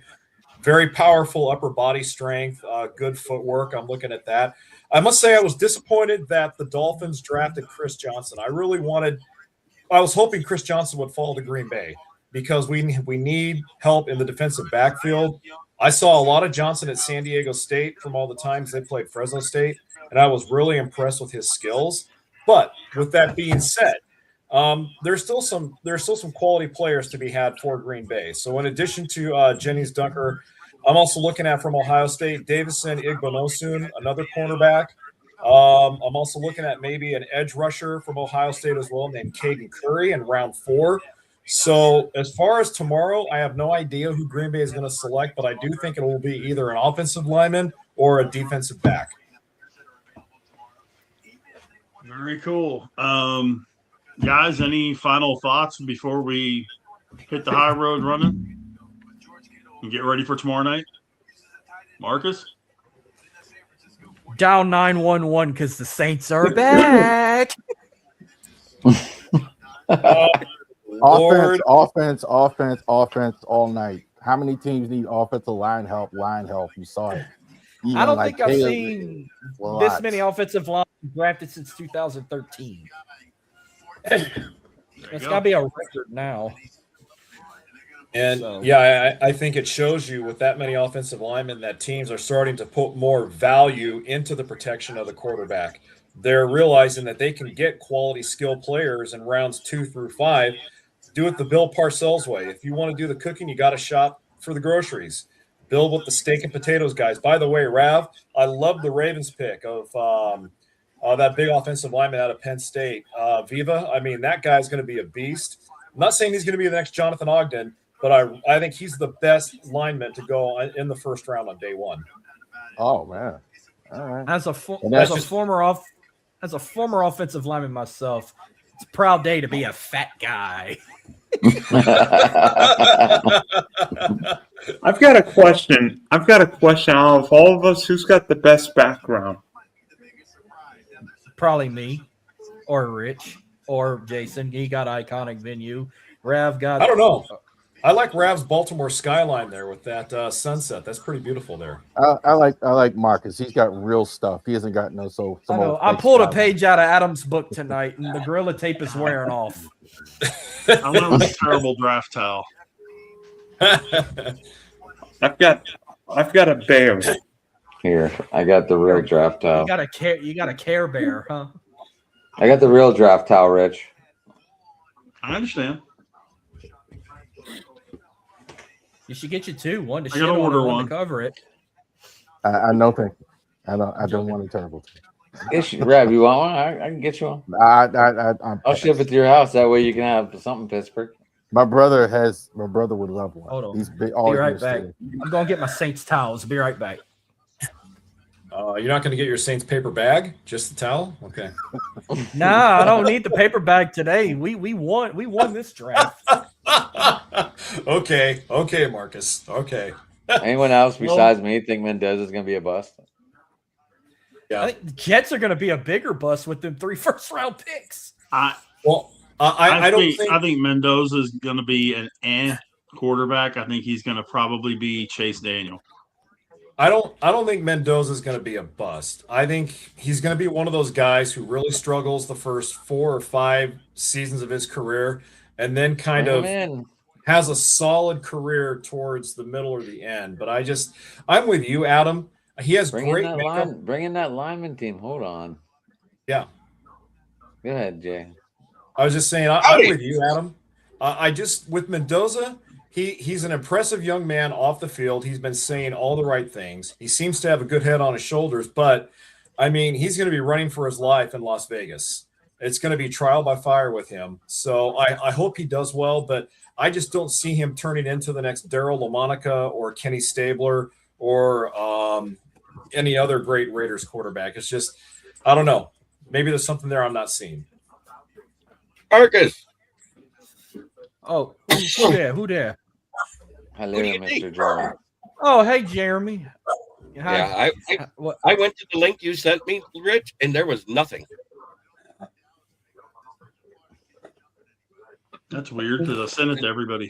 The link that worked for me was Dylan's for some reason. Because I literally went in there and there was nothing live. You were in your own show. I have no idea. You were in your own show, Jar. Yeah, I did my show. I used the. So, what'd you think of your pick? It's not who I wanted, but it's it is the position I wanted. So I'm not angry. I mean, I could sit here and bitch that we reached a little bit because I believe he was the 38th prospect overall on the ESPN big board. I would have rather have had Monroe Freeling, who went to the Panthers 2 picks later. But overall, you can't gripe because they hit a position of need. Jeremy, I've got a question for you about undrafted. Who's got the best background? Say what? Who's got the best background? On the show right here tonight? Yeah. Rivori Sports.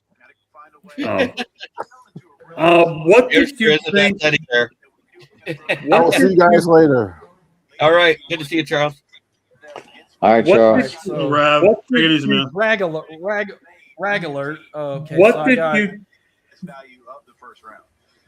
What did you think of the Rams taking the Alabama quarterback at 13? I laughed because I said, "Wow, it's Lisa Simpson going to the Rams." That was the biggest stunner of the first round. Ty Simpson could have easily be had either later in the first round or even on day 2. That was the biggest tweet in the first round.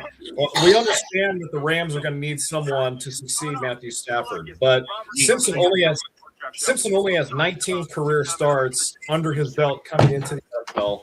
He's going to have to pick up a very complicated offensive system really fast. I don't know. I didn't see it. I didn't see it coming either, but I heard it, and I was like, oh. And then I heard the rumor that we were trading up the first team. Do you know what ruined that?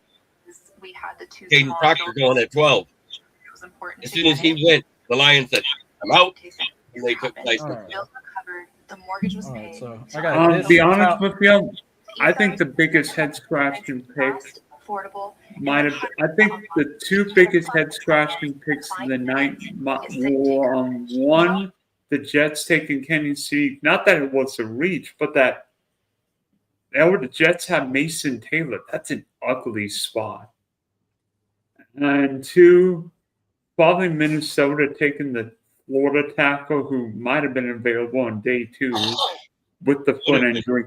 I hate Arizona taking Jeremiah Love. I think that's the worst pick of the night by far. That's For just me. team need, yes, I agree. They needed offensive line, they needed edge, they needed defensive back help and linebacker help. I thought for sure, I was like, whoever doesn't go 2 will go 3. It should have been David Bailey, Avril Reese. That's what I thought immediately when I looked at it. All right, so I got this Kenny Vaccaro towel when we played the Cowboys on Veterans Day here. And then last game I went to, which was the Jets, they had these gold jersey towels since we wore gold that night. So that's mine right there. Nice. Nothing compared to the terrible towel, but that's my 2 Saints ones. I think I that's got countless the best towel in LSU sports ones. right now. What? That's the best towel in sports right now. What are you talking about?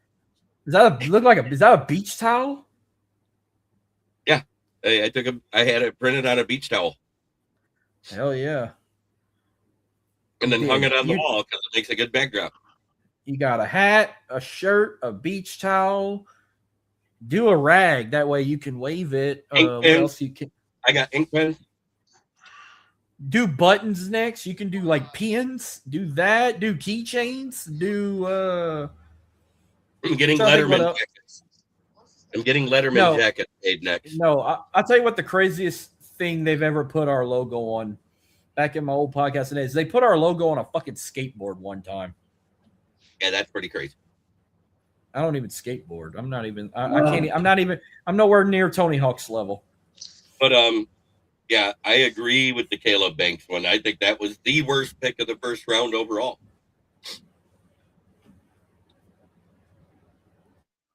I think I'm gonna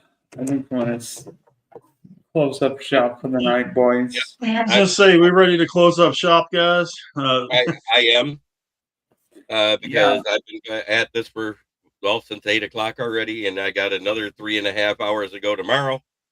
Now, second round still 8 minutes, and third round 7, right? Isn't that how that goes? 6. Third Okay. round is 6. Yeah. And then day 3 Second it's all round. 5 minutes a pick, right? Day 3 is 5. Yeah. Okay, so I thought. Yep. All right, so for Big Sexy, for Jeremy, for Adam, for Marcus, for Charles, for Jason, and everybody else, this is Dylan signing off on the 2026 Driving to the Top Productions first round live draft stream. Nice. So I'm going to be live every hour of the draft. So if anybody isn't doing it and they want to hop in,